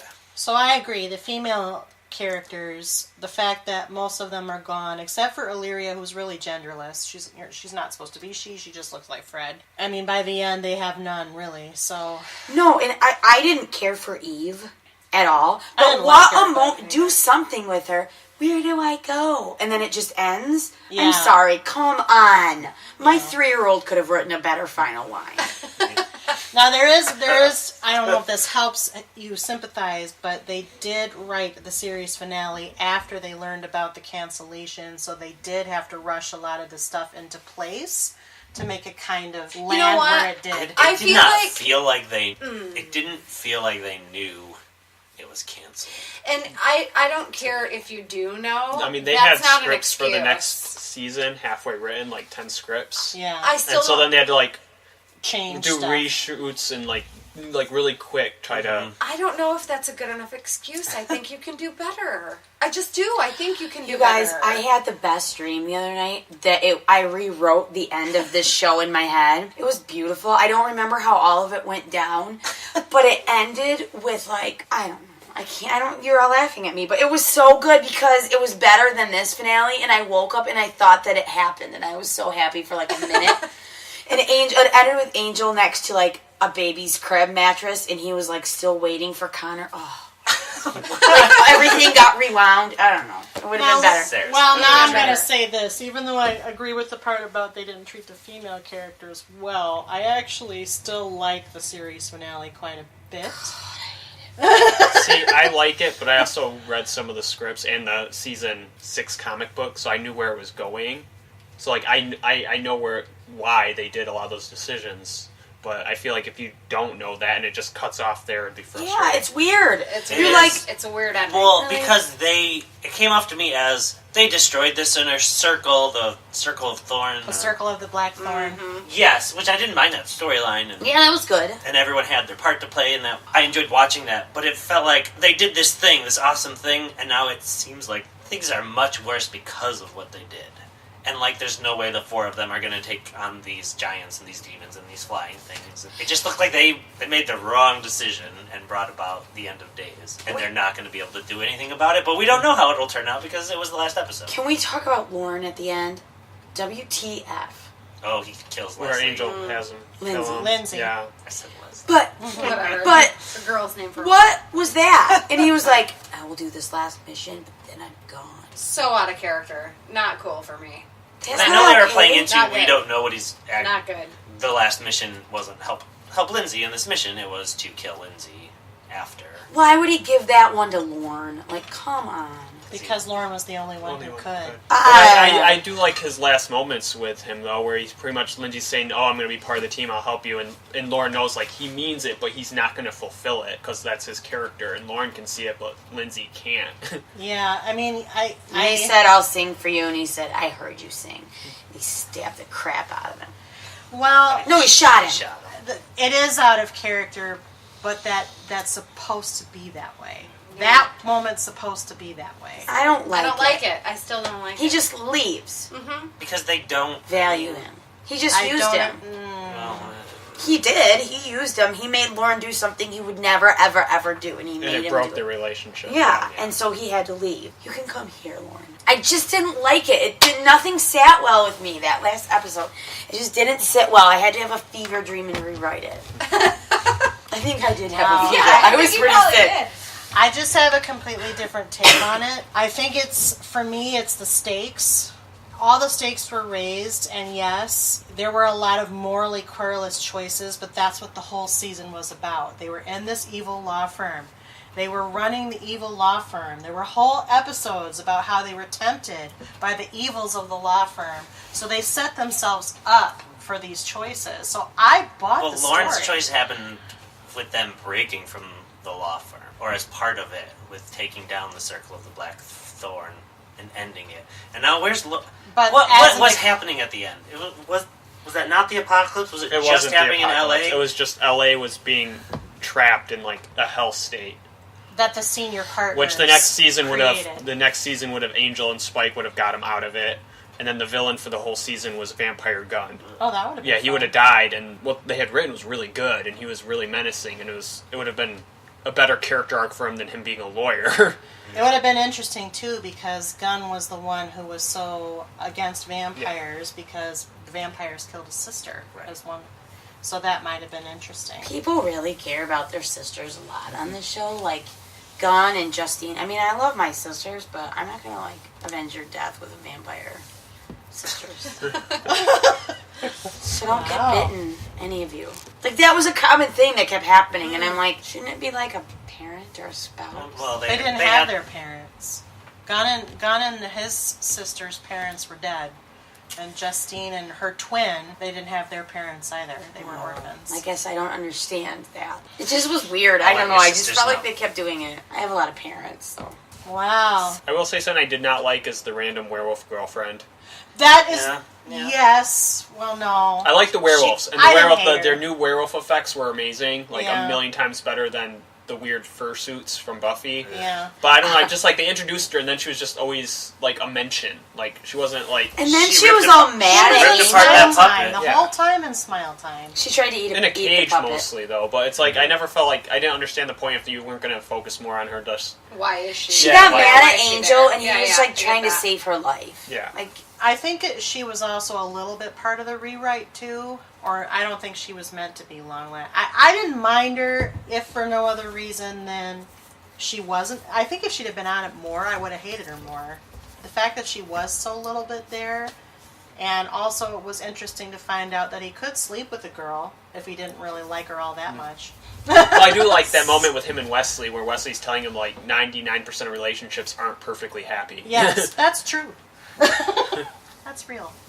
I mean, there are episodes in here that I enjoy, but they are largely part of what we've already talked about. What about Life of the Party, where Lorne is so concerned about the Halloween party at Wolfram and Hart that he manifests a whole His other godlike demon? abilities they've never mentioned before. Yeah. I hated was it. so bored during that I So think weird. I left the room at See, one it point. had funny moments, but to me, like, yeah, it's like, okay, so they've never referenced that he can do this. Yeah, all of a And sudden. it felt like, I don't think he knew he could do it. but He it felt did like the sleep nothing thing. was happening that episode until that moment at the end. That's true. It was mostly just a series of his projections and everybody acting out, so... Is that also the one where Angel and Eve keep having sex? by Yeah, the because couch? he tells them to get a room, Yeah. so they do. That was funny, but I didn't really... And he says to Fred and Wesley that they're 3 sheets to the wind, so all of a sudden they're drunk, even though they don't have half the beer. And he said something about Gunn staking his territory, so he pees on everything. I don't remember that. I was so Oh, yeah, he bored. did that. Well, I liked this episode. I'm not going to let all of this damper me. Well, you do Or the you, season. Kylie. You do you. Yeah. And I will say my favorite episode of all Buffy and Angels in this season is Destiny. Mine too! Well, not of all Buffy and Angel, but For of me, Angel. for me, the two best characters are Spike and Angel, and the Agreed. whole episode is about them and about how Spike fought for his soul and Angel just had things thrust on him, and that how he fulfills the prophecy more than Angel, and how he will always fight harder than Angel. We also learned that Spike would not have been William the Bloody if not for Angelus seeding him into being... Because remember, when he became a vampire, he turned his mom and was still wussy he still had William. a heart and was... Was still writing Is poems. this the one where they went to the desert to find a There's cup? a fake And there's cup, a cup whoever of Mountain drank, Dew. Yeah, whoever drank out of it would fulfill the prophecy, and it was pretty much just set up to knock Angel down. It was Lindsay's ruse. But I it feel was like to knock Angel I feel down. like I could not have disliked that more. Wow. I just didn't understand. The Mountain Dew part was nice, but I just Sarah loves I don't know. I feel like I'm the opposite of you guys. It seems that way.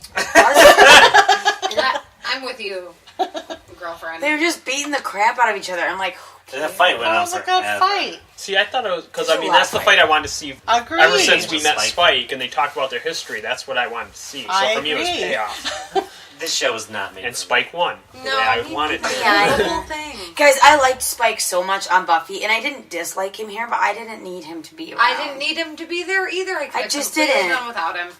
And then, like, the whole time when they went to Europe, and I thought hated they that. saw Like Buffy, that and I was like, Fans, that's actually considered... That's the girl in question. In a lot of in Buffy fans and Angel fans, it gets ranked real as one of the worst episodes because Sarah wouldn't come back. she went and the whole idea that she's partying with the immortal. Why would she do that? Yeah, that Buffy would never do that. It doesn't make any sense. It's especially after losing Spike so recently, and like all these things on her shoulders, and then she's just partying in Italy. No. The only way I could justify it is if she was there and they showed this as well, but that was all... like a it turned out... crossover? No, that it was to turn out like she was double-crossing. Yeah, like, if they would have set up Well, you don't something get like anything she's like doing that. something more important than she is, but it never went there. It's just pretty much them, I forget his name, telling Andrew. Spike and Angel to move Tucker's on. brother. Oh yeah, Andrew came back. I did not need him. Nick, can you do me a favor? What? If you sacrifice yourself to save Grand Rapids from the Hellmouth, and then you magically get resurrected from an amulet, can you call me?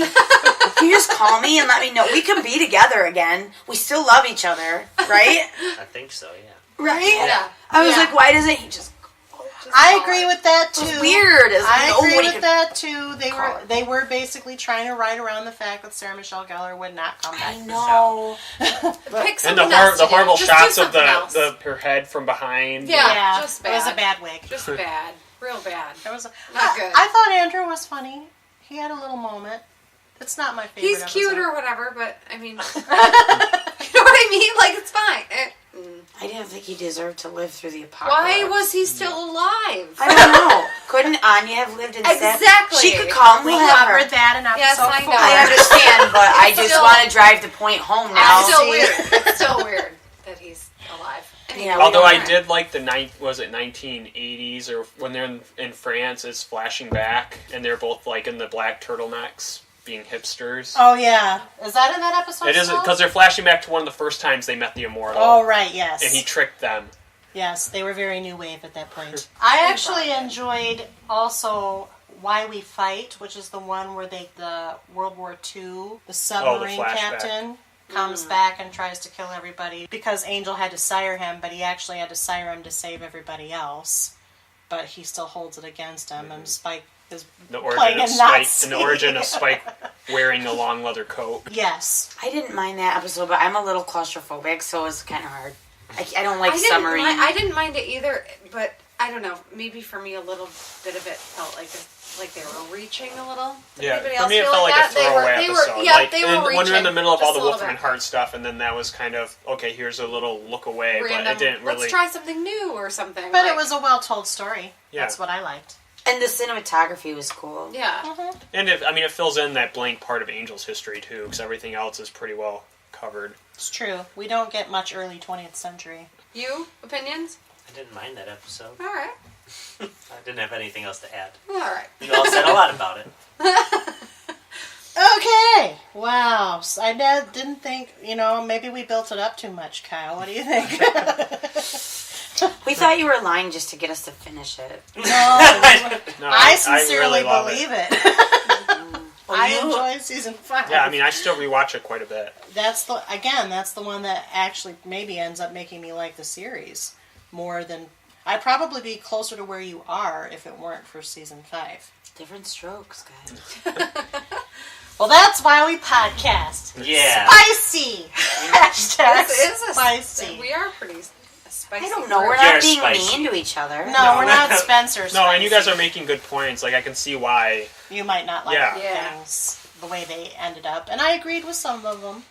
This is not a perfect series, and I'll go back to what I said in earlier episodes in our little series. Buffy is the better show, in my opinion. But I still enjoy Angel. Mainly because I enjoy him, and Spike. He's like a fine wine. He is a fun... He gets, He gets better better looking looking. with age. Yes. And James Marsters just doesn't age. No, he's real hot. Yeah, he's like And the in weird his thing is 50s, you'll see him and he at looks the same. Comic-Con with his son who's like in his 30s, and like they look the same. Is he real hot too? They look the Yeah. same. Oh, They're like oh, identical. Call me. Oh wait. Hey! Hey, I'm here. Dynamic Sorry. sister-in-law. Sorry. It's okay. okay Don't if call they're me, call me. famous because they're not going to call us. Oh, is he? That's what Hillary says about Chris Evans. But, Yeah. but that goes to the 5, which is for our Friends podcast, and Chris Evans is clearly on Hillary's 5. So, now as for James Marsters' son, Kallie, you'll have to do a whole thing. Come back to us with the results. Okay.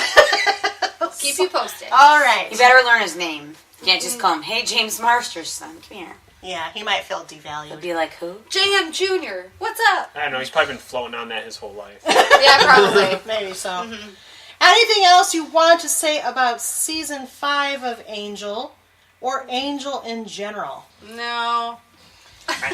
So before we get to... Nick, did you have something to say? It could also be my intro to my lists for Angel. Wait, can I do my Angel list first? No, hold on. It'll be everybody. very quick. Hold on. Before we get to the lists, I'm going to ask you a couple questions. Okay? Okay, don't mess it up. It's a quiz. It's a Test quiz. anxiety. How do you feel about? We're going. This is now about both shows. We'll kind of take it each in turn. How do you feel about Buffy? Now I know Nick watched it in its entirety for the first time just for this podcast, and Sarah maybe completed it in its entirety for the first time just for its podcast. Oh, I think the rest of us have watched it repeatedly. How do you feel about Buffy now that time has passed? Does it hold up? Why or why not? I'll go first since hold up it means different for me since it was the first time. I think it's a good show. It's entertaining to watch now. I think there is an aspect of there's plenty of things that they did that are ahead of its time that I equate everything to Star Trek, but the original series for some people is long and boring. But like what it was doing, like there's a respect level there, and I think Buffy is worth watching, especially if you like genre shows. Just know, it's a little older, but it's not that old. No. 97 to 2003. It's not that long ago. No. I agree. I think it holds up. I love Buffy. I've loved it since I watched it. I love it still. I think it's... What? Nothing. What? I should have been closer to the mic for all that. No, you're fine. I think she can hear you. But I totally agree. I agree with Nick. I think it's great. And I think that I agree with everything he said. And I will probably always love Buffy. It's one of my favorite shows. And will stay that way, I'm sure. I think it was a trendsetter. I think it launched a genre in supernatural, kind of. Maybe for a younger audience, because I know there were shows that were like more. I mean, X-Files was already on, and Twin Peaks, Alien Nation, shows. Yeah, like but it's that. definitely part of that melting pot, that But changed culture. It helped launch the WB. I don't think it was the first show on there, but it was the most popular show, and then it launched UPN. And I think it had to be really strong to do that. I think kids today could come across it and like it still. Yeah. The first season of Buffy, it's a lot rougher, and it's a little more dated, but the rest of them hold up really well. Yeah.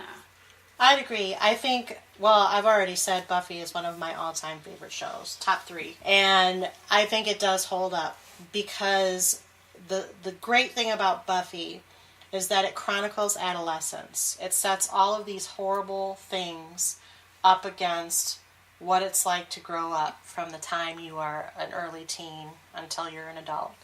It hits real life things, and it pits them up against not real life things, which makes it interesting, and it makes you want to watch it, but then you find yourself relating to it. And I think because of those things are universal, it will always find an audience, even in generations after us. I mean, most of us are millennials or older, in my case, but I think other generations would find it and like it.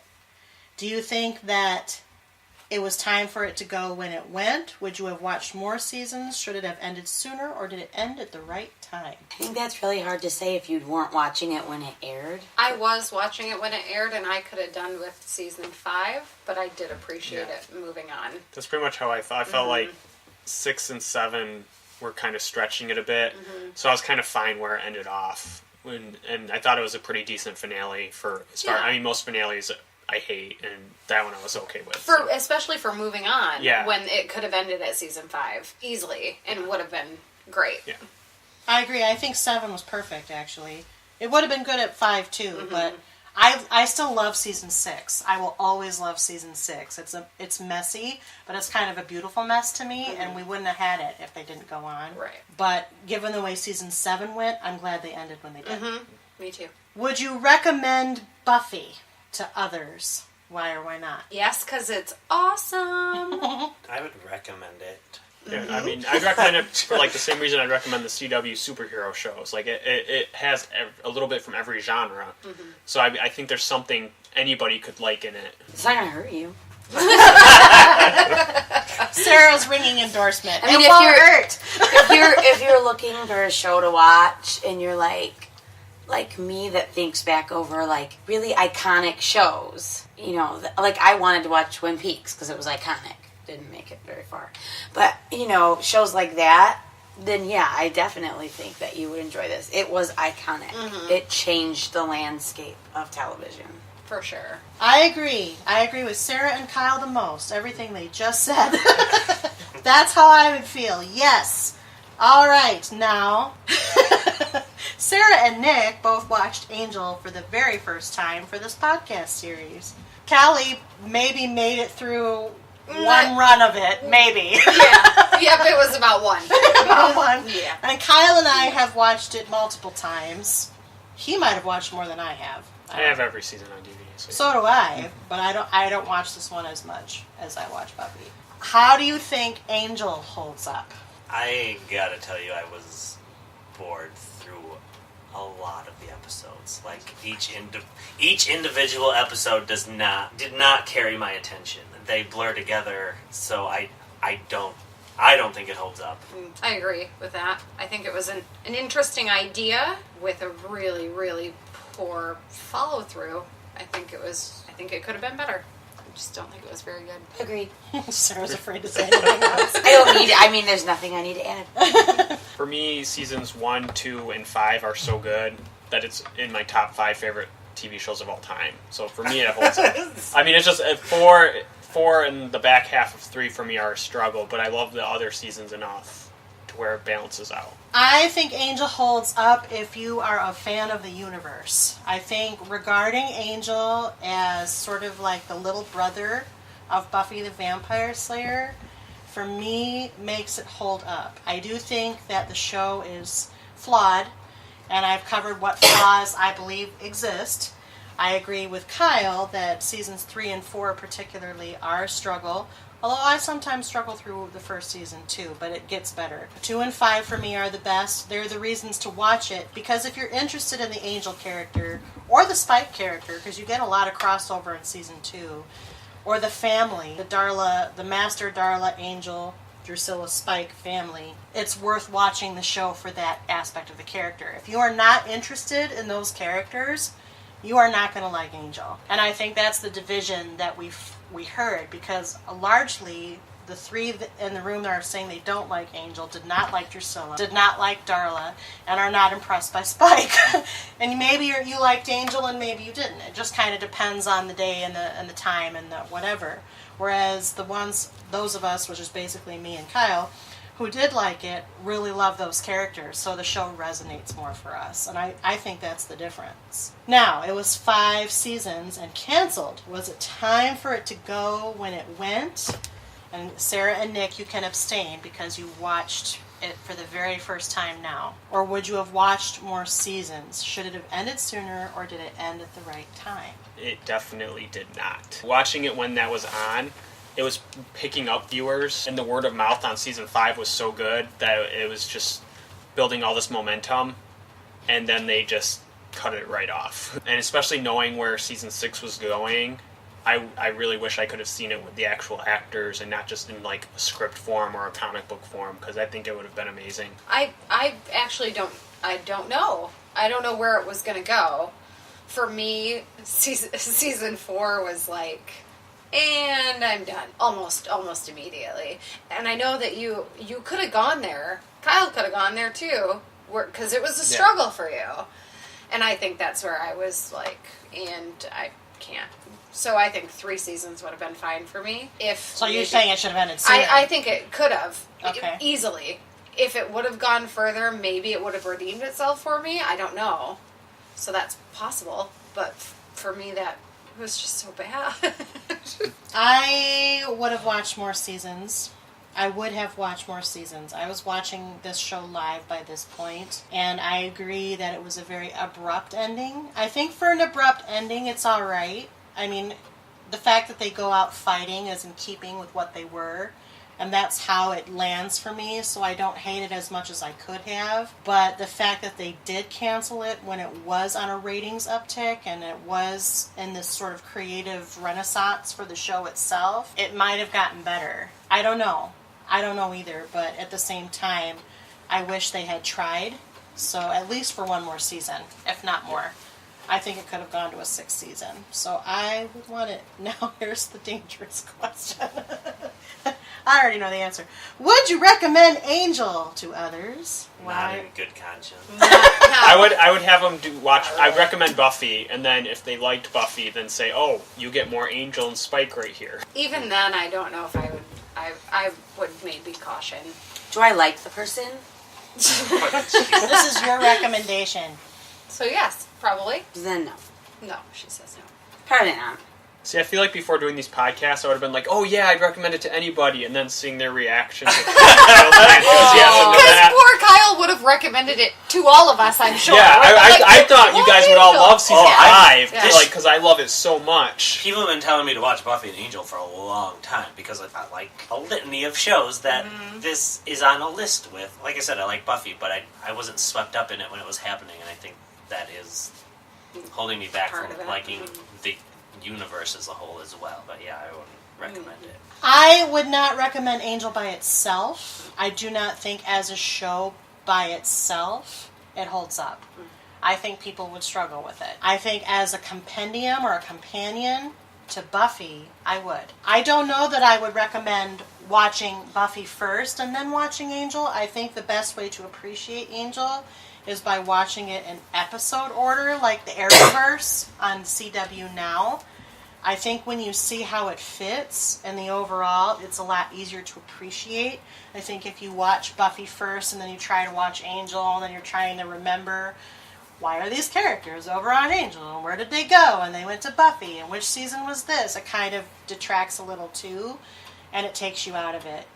When TV went to DVDs, and these were two of the first series that actually landed on DVD because Fox was the first one to really pump those out. $99 a season, I remember. Yes! That hurt my wallet. Highway Sounds like that too. robbery. Yeah. Yep. Yes. But when they were on DVDs, and I did collect them, that's how I watched them. I was, watch them in episode order as opposed to show order or season order. I think it's easier to like Angel in that regard at I that think point. we might not. I don't know how Sarah said a couple times. I don't think I dislike Angel as much as you do, Nick. I think after watching an episode and not really enjoying it, having to watch another one because we were on a deadline to record Because the in podcast. a row, watching in a row like that. I don't think I would have liked it all that much more, but I think there is part of that to it. That makes sense. Sitting down and watching it as a whole over and over again.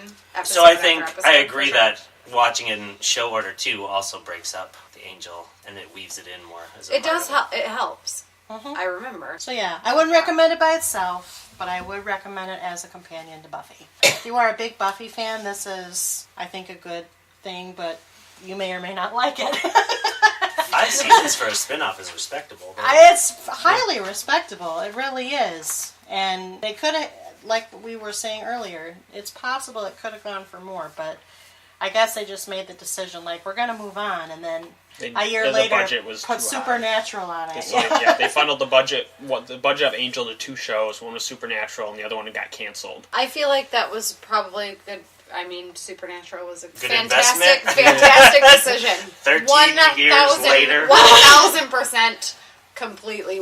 I like Amazing. Supernatural much better than Angel. Yes. I will give you that. I do too. So, to that I say hooray. Now, we have talked about all 7 seasons of Buffy and all 5 seasons of Angel, and because this is a retrospective and not one of our normal looking backs, I have asked each of our panelists to make lists of their 10 most favorite episodes from both Buffy and Angel and their least favorite 10, so their bottom 10 episodes from each series. We're going to do the worst first, and we'll go Angel to Buffy, since that's clearly the outvoted one. And not Buffy favorites, so that will make everybody happy. So, Yay! Angel So we're first. doing Angel's first. bottom 10 first. Yes. Do we need these ranked in order? Or They you do just not have to be want- in okay. order. Kallie I have doesn't- mine in order. Kallie doesn't even play by those rules. Kallie's 10. Talks about herself in third person. Kallie's 10 She's a rogue demon. for listening. Angel is season 2. No discussion. There's more than 10 episodes. That doesn't matter. Okay. That's it. You're Season gonna 2. get kicked off the panel if you don't act season better. 2. And that's it. She left the room.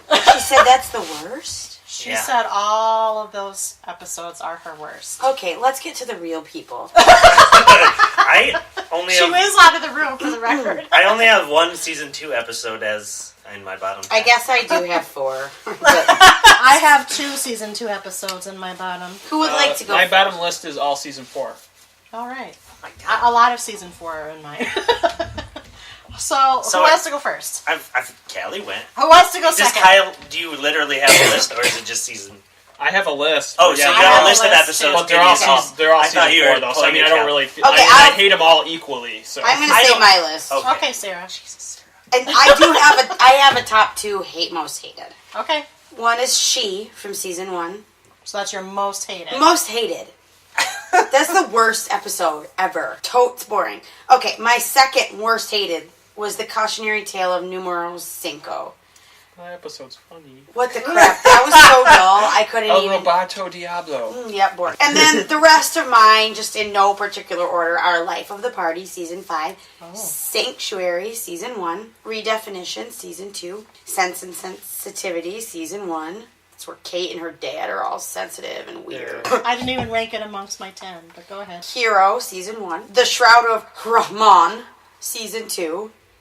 Might be my third most hated. That one was Dollsville. Reunion, season 2. Oh, wow. The Thin Deadline, season 2. We are opposites. And Apocalypse, Nowish, season 4. That's the one with the beast.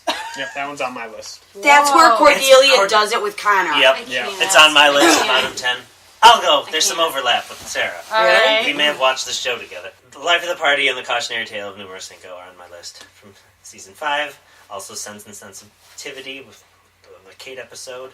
I hated Wesley taking Baby Connor so much that Sleep Tight from season 3 is on my list. Redefinition, where Angel fires his staff. That was a turn in the show that I didn't enjoy. Breaking up the group again. And then everyone was just broody then. She is on my list. Apocalypse Now-ish. I did not like Awakening. That's where it ends up just being a dream. Yes, that's where Oh, you're yeah. taking his soul out. I don't know if you know this, but I don't care for the character of Faith, so Warzone and Sanctuary. You don't know if we know this? I think everybody knows this, Nick. Yeah. Is that your 10? Those are my 10. I should preface, I've seen this show once. They blur together a little bit more, and maybe because I'm comparing, the only other time we've made lists like this for a show is X-Files, and I've seen that show more times than I could count. So it was really, I feel bad picking some over others because I can't remember exactly things that happen in specific episodes as well as I would like to when I call out episodes like this, but that is my list. Kyle, tell us about season 4.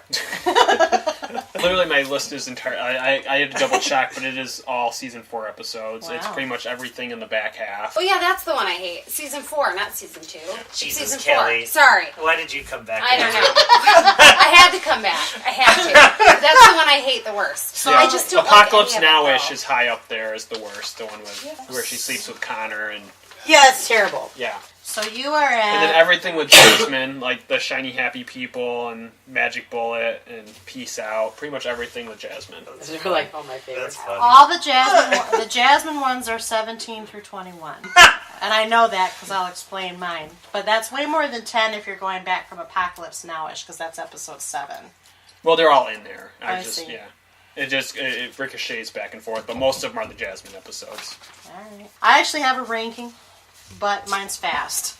Go. Number 10 is Billy, which is episode 6 of season 2. That is really random and weird. I just hate this character. I hate that they keep bringing him back. He's the one that turns everybody into a misogynist. hater, or- And yeah, women hater. women hater. And it's a really problematic character on a show that already, like you said, doesn't really treat its women characters very well. That one just gave him an excuse. But we've also learned things about Joss Whedon in the last year, which suddenly make the whole thing make sense. I was going to say, in modern light, it kind of feels darker. Yeah, which now makes me hate it more. So, episodes 5 through 9, so these are my...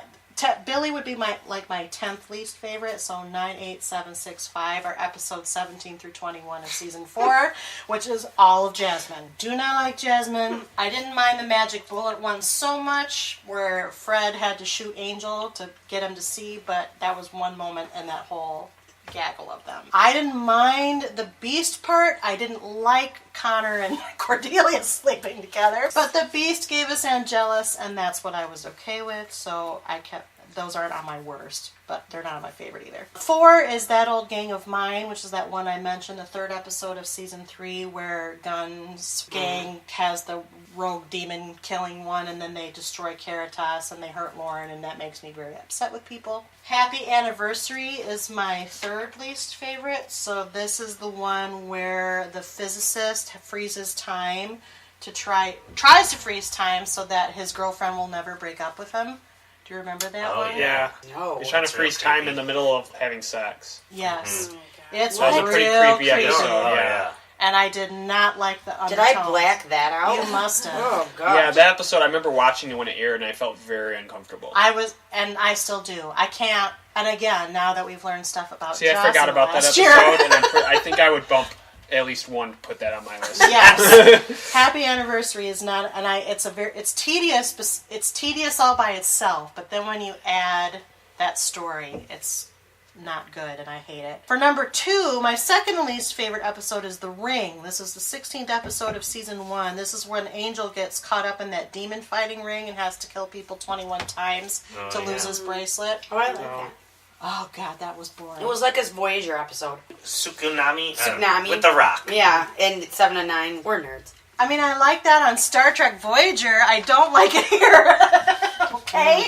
Okay. You dug that hard. Yes. And then my least favorite episode of Angel is She, Oh, thank you. which was already mentioned. And again, another problematic... Eileen, and she's beautiful, and then they wanted her to be a recurring character, and it was so ill-received, they were like, no. Well, and again, it's about a subjugated female race. Mm-hmm. So notice there's a theme in my Angel episodes as far as the worst ones, but that's where I'm at. So that's Angel's bottom 10. All right, now we get to do the top... Top 10 of Angel, or Well, should we which just stay ones- on Angel? You want to stay on Angel and Yeah. get it over with? Okay, now let's do our favorite. Somebody else go first. I'll go. Okay. It's funny to me. We're trying to rotate. You're welcome. I enjoyed that. That's my number 10. That's the 100th episode, Yeah. and Cordelia comes back one final time. I really did enjoy Darla and Drusilla killing the lawyers from Wolfen and Hark when Angel locks them in, so And reunion. redefinite or reunion, yeah. This is how I know the show isn't for me, because fans of the show have a lot of these on their bottom 10. I like the 3-episode arc when they're in... Hi, Leah. Yeah, and then... So that is... Over the rainbow. Over, through the no place like... End of season 2. Through the Looking Glass, Over the Rainbow. End of season Yep. 2. And then my 5 favorite episodes of Angel, 5 through 4, are Inside Out, Shiny Happy People, The Magic Bullet, It's Jasmine. But that storyline, that arc, was the most engaging for me. Will you marry me? It's the only time I finished an episode of Angel and thought, I kind of want to watch the next one and see what happens. Maybe I should go next. Fine, Sarah. My 10th favorite is The House Always Wins. This is the one where Angel ends up losing his soul. Nope, this is the one where Lauren is... Oh, enslaved. captured in the Las Vegas. Yep, and Fred runs around in a little negligee. But isn't Angel got the chip and that turns him into... Yeah, you're right. My number 9 is Birthday from season 3, where Cordelia gets to see what it would be like if she were the star of a show. My number 8... It's Cordy. Yeah. My number 8 is Home. Wrong series. No, not Home from X-Files. Home, these are the Jasmine episodes. Oh. So my number 7 is Peace Out. My number 6 is Sacrifice. My 5 is Magic Bullet. And my number 4 is Shiny Happy People. Those are all Jasmine's. They are made for each other. My aren't they? number 2 is You're Welcome, season 5. It's Cordelia. And my number 1 is a tie between Over the Rainbow, Through the Looking Glass, and There's No Place Like the Club. And I couldn't separate those three. I was like, Nick, let's watch the next one. I want to watch the next one. I want to see what happens. That had never come out of my mouth before for this series. So I think that was a game changer for me. Mm-hmm. I also gave honorable mentions to Expecting from season 1, Disharmony from season 2, and Waiting in the Wings from season 3. Expecting's when Cordelia gets pregnant with a demon. Mm-hmm. Disharmony's when Harmony comes back for the first time. Mm-hmm. What was the other one? Waiting in the Wings. Oh, the ballet one. The Waiting in the Wings is one of my favorites, and then the entire middle of season 2 to the end is good for me. But I can't. So the Connor half is good. Season 2. Season 2. Sorry, Clerks, season 4 was the one I hate. Yeah, Oh, Kylie stuff. Oh, sorry. the Pilea stuff. The All Pilea of the... Yeah, all of that All stuff. right, I'm sorry, I got it. Perfect. You said 2. Yes. She also Okay. confused everyone. Yes, by I'm saying sorry. Season 2 Yeah, was you I didn't have my did. phone She in came my back hand. in and said, I I needed- meant season 4. I meant season 4. Right. That's the one I get. But yes, all of that Lauren stuff, pretty much anytime Lauren is there, I like, except for the very, very end, which seemed weird. But that was probably my favorite character of the whole show.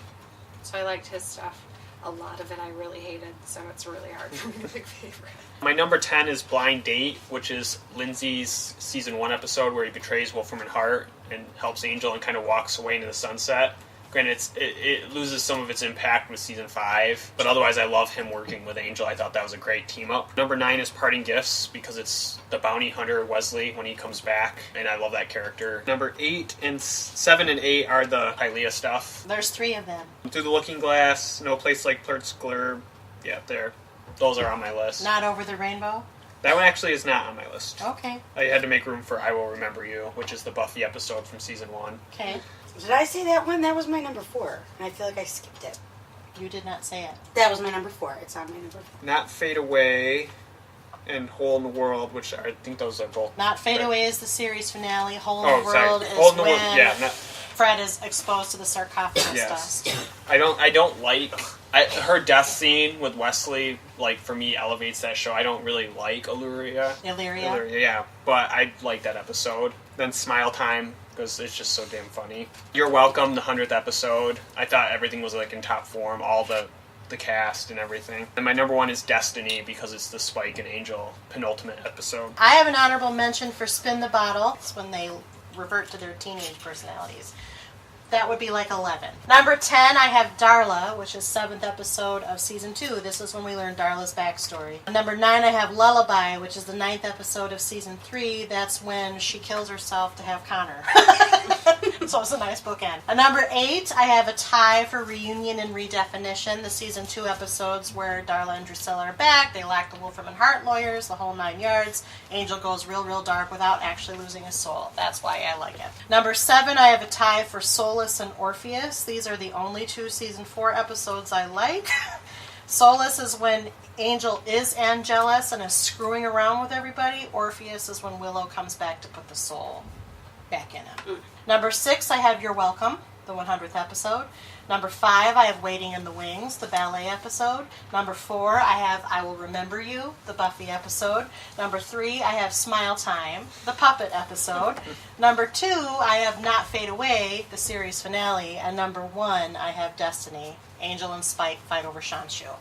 So Kyle and my list is pretty similar, aside from the season 4 pieces. So that is Angel. Hooray! Now are you all... okay, Kyle is sad we're done, right? Are you all happy you're done with Angel? Yeah. That's the end of Angel for you. I do like that theme song, though. I'm going to give him that. It's a good theme song. So now let's talk about Buffy, the more popular show amongst our people. Let's do our bottom 10. Somebody else start? I'm on it. All right. Number 10, Buffy versus Dracula. Mm-hmm. That's your 10th worst? Yes. Okay. Oh, Number that's 9, Dead Things. Season 6, episode 13. I don't necessarily remember what all of these are, but That's how my list is too. Like, I remember. Season 6, I have to look at it where it is. Dead Things. After the double meet. Oh, isn't this where Katrina dies? Dead Things? You can look it up. Yeah. Dead. Katrina. Different. Warren The trio kills was Katrina. gonna they killed her because Oh, she and they wouldn't be framed their Buffy sister. Oh, for it, yeah, yeah. yeah, Yes. that's right. And Yep. she's in a loop. Yes, I Yes. hated that.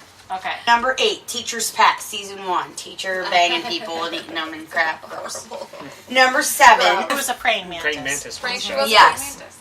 Number 7, Family, Season 5. It's where Tara's family comes. Blah. Tara.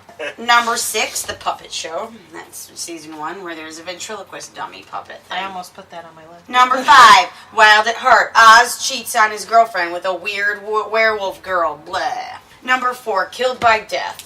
Buffy's in the hospital with the flu and it's weird and blah. Because she sees the ghosts. Yeah. Number 3, Inca Mummy Girl. Blah. That's the museum sarcophagus mummy that wakes up and tries to get with Xander. It's real creepy. Number 2, The Pack. Season 1. The boys are- hyenas. Everybody knows that episode. Demonic pack of hyenas. And number 1, Beer Bad, where they are drinking beer and turning into Neanderthals. That's on my list. I'll go next because I have a lot of overlap. Yes, I feel validated. I think that we all have a lot of overlap. Yeah. So on number 10, I Was Made to Love You, the 15th episode of 5. This is when they build the Katrina robot. Number 9, I have Teacher's Pet, praying mantis, eating teacher. Number 8, I have The Killer in Me. This is different. That's my number 8 too. Really? Yes. This is where Amy casts a spell on Willow and she turns into Warren. And Kennedy has to bring her back out. And I hate Kennedy. I'm sorry, I like Tara, I do not like Kennedy. I didn't mind it. I feel that way. Number 7, I have Beer Bad. So the beer. Number 6, I have Hell's Bells. This is Anya and Xander's wedding episode. I hated the decision that was made for the Xander character in that episode. I can get him having cold feet, but the fact that it lasted and stuck and never came back together again really pissed me off. It's my 9 for the same reason. Number 5, I have, although a lot of people like this episode, I have Double Meat Palace, the fast food joint. I just couldn't get into that one. Number 4, Bring on the Night. This is the 10th episode of season 7, and it's basically the first potentials we meet, so I ranked it because I don't like the potentials. Number 3, I have a tie, Wild at Heart and New Moon Rising. So this is, Wild at Heart is when we introduce the werewolf girl and Oz leaves. New Moon Rising is when Oz comes and goes away again. I forgot I hated that one with the wolf girl. I forgot I hated that one. Because I did. Again, I felt they really mistreated the Oz character and the fact that he became a mere afterthought forevermore. They might have been progressive in bringing Willow into same-sex relationship, but He was a good character. They shouldn't have he just was a thrown him good aside. character, and they could have talked about how people's sexuality is fluid. They did him wrong. They did him very wrong, so I did not like it. Number 2, Inca Mummy Girl, and number 1, The Pack. I hate The Pack. I've always hated The Pack. When you have wild animals in a zoo, you don't just put caution tape. Like, they just walked through caution tape and they were hyenas. Nick, I know you have passion because you work for a zoo. I mean, I'm pretty sure you don't need to work for a zoo to know that that's not. It was just right. caution tape. To keep hyenas back. There's a vicious carnivore over there. And the principal did not deserve to Oh, be yeah, eaten. I agree. I agree with that. Yeah, that was Some bad. similarities to both of yours. Oh. Wild at Heart, it's a whiff wolf. Where means man, whiff means woman. Oh, good job, babe. That's more than I knew. I don't know these things. A woof woof. A whiff wolf. I like vampires. Lugaroo. Hell's Bells is number 9. Number 8 is Homecoming, and 7 is Revelations. And 6 is Bad Girls. You can't. These are all new. This is why Homecoming, he the doesn't like repeats that go next. Is Homecoming the one? I have some more repeats. It's about homecoming. Yeah, that's where when- she gets the nice No, protector that's the one. prom. That's the prom. Oh, yeah. Homecoming is when Buffy and Cordelia are competing over. Oh being yeah, queen. yes, that's right. And isn't that the one where Angel shows up at the end to dance with her? Or is that the prom? That's prom. Prom. Yeah. I'm pretty sure Faith is in most of these. Faith is not in Homecoming. Okay, then I can't remember what Homecoming was, but I knew... There was Homecoming Part 1 and 2, I'm pretty sure, of season 2. Homecoming is season 3. Faith It was is not 3, there yet, episode and it was 5. only one episode. It was not part of a two-parter because Band Candy was the following one. Ah, I did not have that on here, but I did not care for that. Now, what did you say after Homecoming? It's Revelations. Which is Season that? 3, That one episode is Faith. Yeah. That one's a Faith episode. That's her very first episode. Mm-hmm. Oh, actually, that's her second episode because Faith, Hope, and Trick is the first episode. Yeah, Okay, that's my continue. notes. Okay. Bad Girls is next. That's Faith. That's when she kills the human. Inca Mummy Girl, The Pack, Buffy versus Dracula, Faith, Hope, and Trick, And then this year's girl, not just because of Faith. I did not care for Adam as the big bad. So having them together... This year's girls when they switch bodies? No. This is season 4, episode 15. Okay, hold on. They switch bodies in Who Are You? That is correct. So this is when she first just comes back and as being generally Faith and you hate her. She says 5 by 5 a lot. Yeah. That's what she says. It's her catchphrase. I hate it. Mine are not in any. They're not ranked or anything, and I just remembered the ones that I hated. Which you guys reminded me of some that I did not like. You're a mess. What was I know I'm a hot mess. Mummy, Pack, Hell's Bells are all standard. Mummy, what's that? The Mummy Girl. Girl. Oh, okay. The stupid girl werewolf with him, I Wild hated at that. Heart. Yeah. Yes, that one. I hated that one. Band Candy, I didn't care for. What? Joyce and Giles banging that one. They do bang, which is interesting, but the She bangs. majority That's of the it, only thing whatever. that saved it for me, I think. Well. And the Well, cream song. That was a good Anne, song. I didn't like Anne. I didn't like.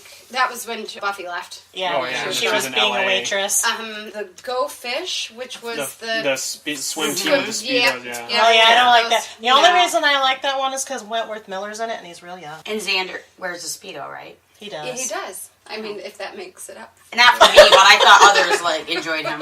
No, I don't. So think that's he's what I cute. had. And then, I mean, popular consensus, I feel like the bad ones are pretty glaring. The Mummy and the Hell's Bells. Well, let's see what Kyle the says. Pack. Hell's all Bells Yeah. for my 10th. The Halloween episode. The very first one Yes. when they wear the costumes. Yes. That's your a- bad one? That's on my feet. It's on my I favorite don't know, it's too. just so ridiculous to me, like Soldier Xander, and then they kept going back to that. And so that's the start Okay, of... I grant you that coming back to it is silly, but at the time it's fun. He can think that, I guess. Number 8 is... Sometimes he surprises me with his I things. know. Number 8 is Killer and Me, which is the Yep. Willow turning into Warren. He redeemed himself. Number 7 is Weight of the World, which is where it's all in Buffy's head. It's she keeps redoing actions, and she's kind of stuck in a loop. Oh, I liked that one. Kind of, maybe. She keeps redoing actions and she's and stuck in Anya, a- Yeah. they're in the store, right? And Yeah. Oh, But isn't that the one where...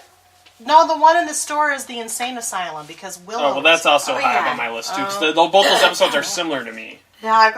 Which season is Weight of the World in? It's when she came back. I think she just came so back from that's dying. 6. Oh, from dying? Came I back think, from dying. I think 6. it's in season 6. People I that can are find it. listening are screaming the answer. Yeah, yeah. I love that. Oh, it's 5.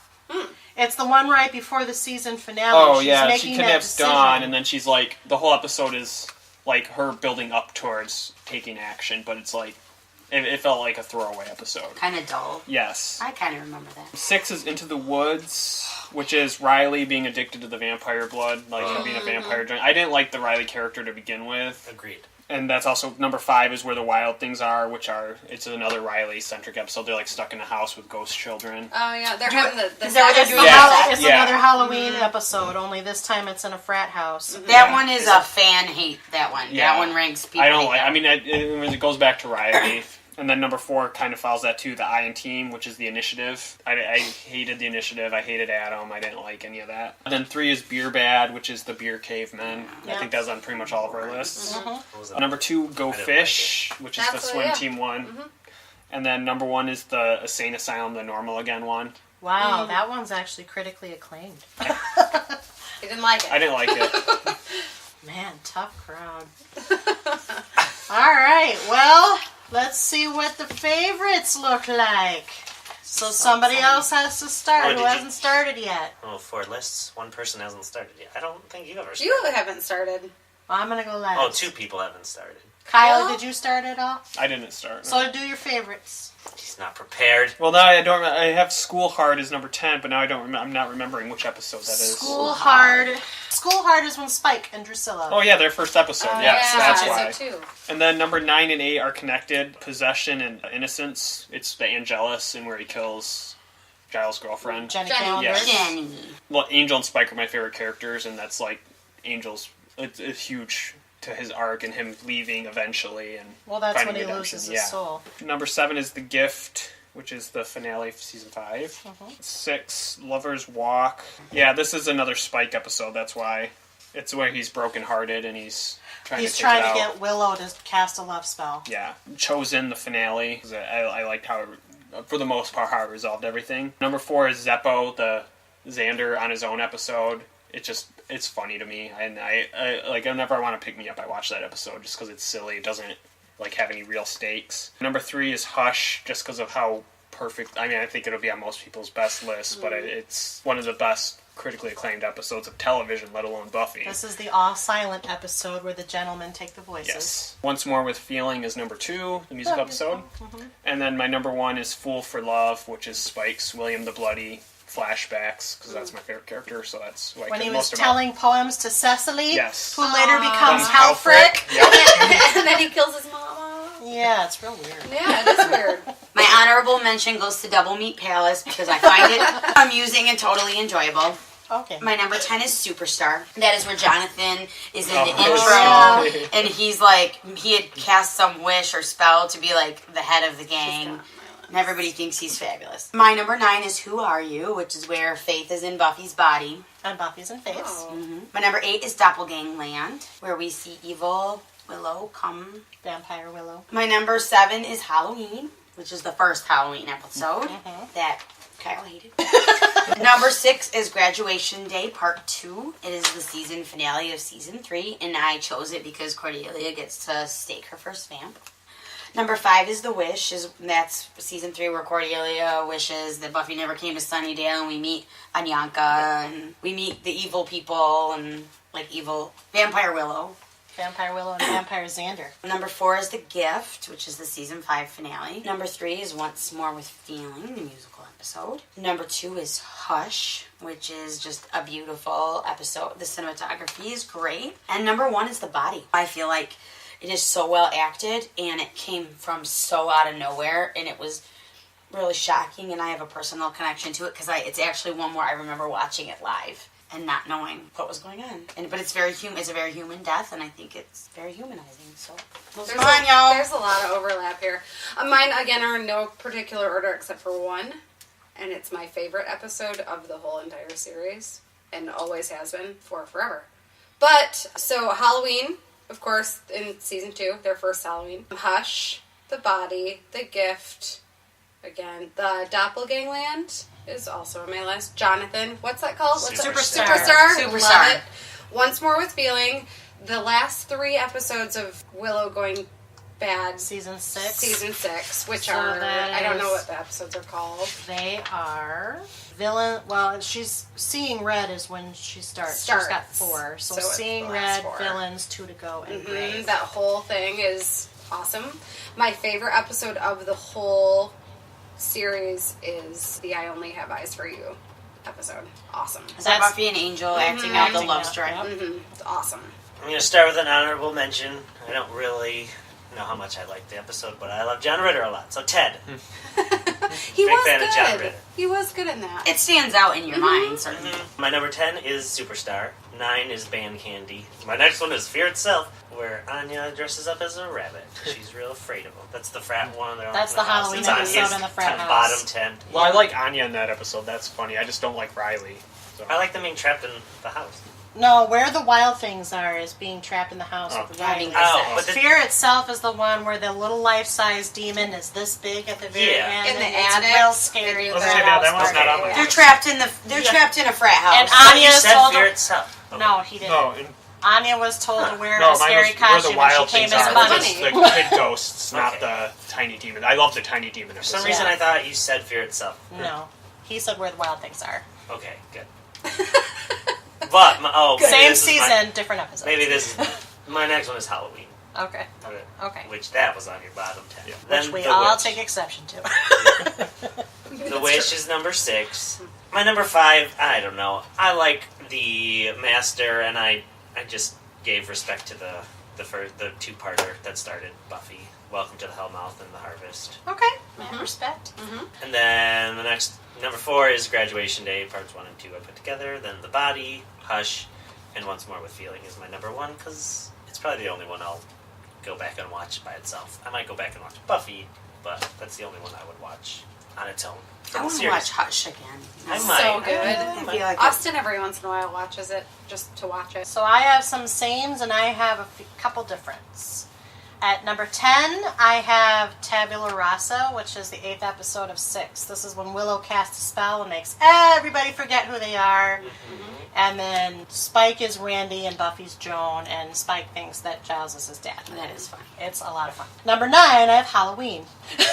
Number 8, I have I Only Have Eyes for You. Mm-hmm. It's just an extremely beautiful episode that is one that I can kind of watch by itself. Maybe if you grow appreciation, you will find it. It's just so where it's located in the season, and the fact that it's Angelus playing the girl. It's really great. It's really beautiful for sure. Number 7, I have Put Together Graduation Day Parts 1 and 2, season 3 finale, 2-parter. Number 6, I have Hush. Number 5, I have Becoming Parts 1 and 2. This is the season 2 finale, 2-parter of season 2, which is when Angelus is really on the rampage, and then Buffy has to stab her star-crossed lover with a sword to close a portal and sends him to a hell dimension. Really packs a punch. And Willow's learning the spell, and it's all thing. Number 4, I have the 2-parter of Surprise and Innocence from the same season when Angel loses a soul. They have sex and he loses his soul. You love Angelus. I she do. does. He's your jam. He is a good villain, and I appreciate him. At number 3, I have The Body, because it's beautiful. And it way too hits close to home now, but it's beautiful. Number 2, I have The Gift, the season finale of 5. And number 1, if you listened to the episode when we talked about it, it should be guessable. Once more with feeling. That's right! I wished I'd have karaoke'd it with Xander, but now he's in jail. Again. Shoulda, coulda, woulda. I know, right? Dang it. That's the regret I will always have. So that, ladies and gentlemen, is our Buffy-Verse retrospective. How do you guys feel? Exhausted. I want to stake some vamps. Yeah, girl. Get Sarah's the You chosen didn't make one. us pick which character we thought we would be. Let's do it. Go. What? What? Which character would you be? If, say, you were writing your own, which Buffy the Vampire Slayer, plus Angel, we'll put them together, character would you be? Or are you the most liked? In Or are you real life? In real life. Yeah. Oh, God. Maybe we should all pick for each other. Yeah. Yeah, that's a See, I'd good like to idea. say Maybe Spike, Sarah- but maybe it's probably Sarah more should. Warren. No, I wouldn't give you Warren. Well, are you going to be Like maybe Jonathan. I was going to say Jonathan, because you're nice. You're not evil and misogynistic. I'm probably the most like Xander. You think you're Xander? I don't know. Maybe I can't pick a female. I think you're a little bit more like Anya. Oh, I would okay. give you Anya. Oh, yeah. really? Yeah. Oh, that's good, guys. Thanks. She- I like that. she's a little mouthy. I do Yeah. get a little mad. And blunt. And Self-awareness is good. they know me so well. And confused at times. Well, I mean, it is me. You met me. Well, now I have. So, what else? I can't. I'd say Oz. You're pretty chill. Yeah, that's Yeah, that's You're good. Oz. Yeah, Nick, you're Oz. Plus, you like animals. He's a werewolf. Yeah, That's all I'll I take got. it. Okay. Kylie, I feel like you're a little bit Willow. I buy it. Yeah. I Yeah. like men. I would like Oz. Yeah. You're Willow, Oz. Oz Willow. Not Xander. I do not like Xander that way. Who are you, Sarah? I don't know, I'm hard. You are.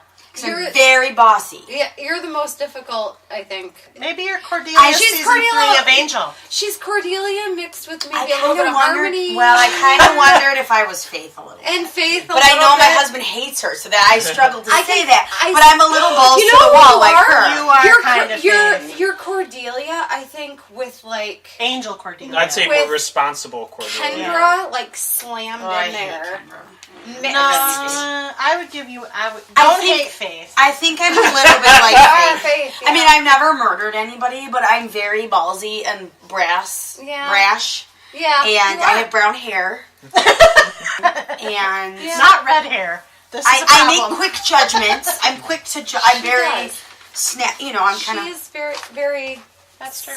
What is this that I'm doing? What is this? Your karate chop. Yeah. Yeah. She's by the book, and no. I make mistakes, but I redeem myself, and I'm loyal. And She I'm tough. takes risks. She's tough. That's what it is. Fighty. It's tough. She's tough. It's Yeah. tough. Never mind. That's why It's a different podcast. Okay. But I think you have a moral center like Cordelia Angel season 3. Yeah. And then Faith season 7. Of Buffy. Yeah. Mm-hmm. I like We that. did it. We We did did it. it! We did it! We hope you enjoyed it, listener, and we hope we didn't put you off too much from, say, any of these shows, Angel especially. Poor Angel. But now, because we've done this, and we've said all this, and we're exhausted, I now have to add this little closing piece, which goes like this. CPU is produced by Backpacker Productions, run by yours truly, the Chief Couch Potato, and hails from Grand Rapids, Michigan. Please, if you like what you hear, please do take the time to rate us on iTunes, Stitcher Radio, and Google Play, but tell us how we did. We thought we had fun.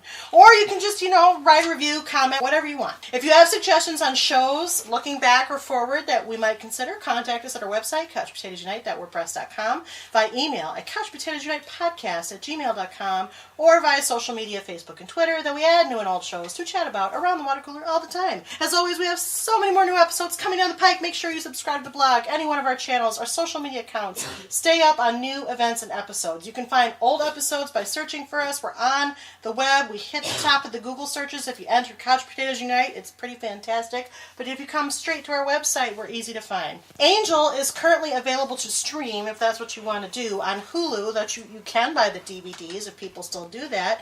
We're done with this series. If we ever talk about Buffy or Angel again, it will be in the context of lists somewhere probably. But we've covered it. So until our next Looking Back podcast and or our next episode, new episodes are published every Wednesday. Keep listening, keep watching, stay tuned. Bye.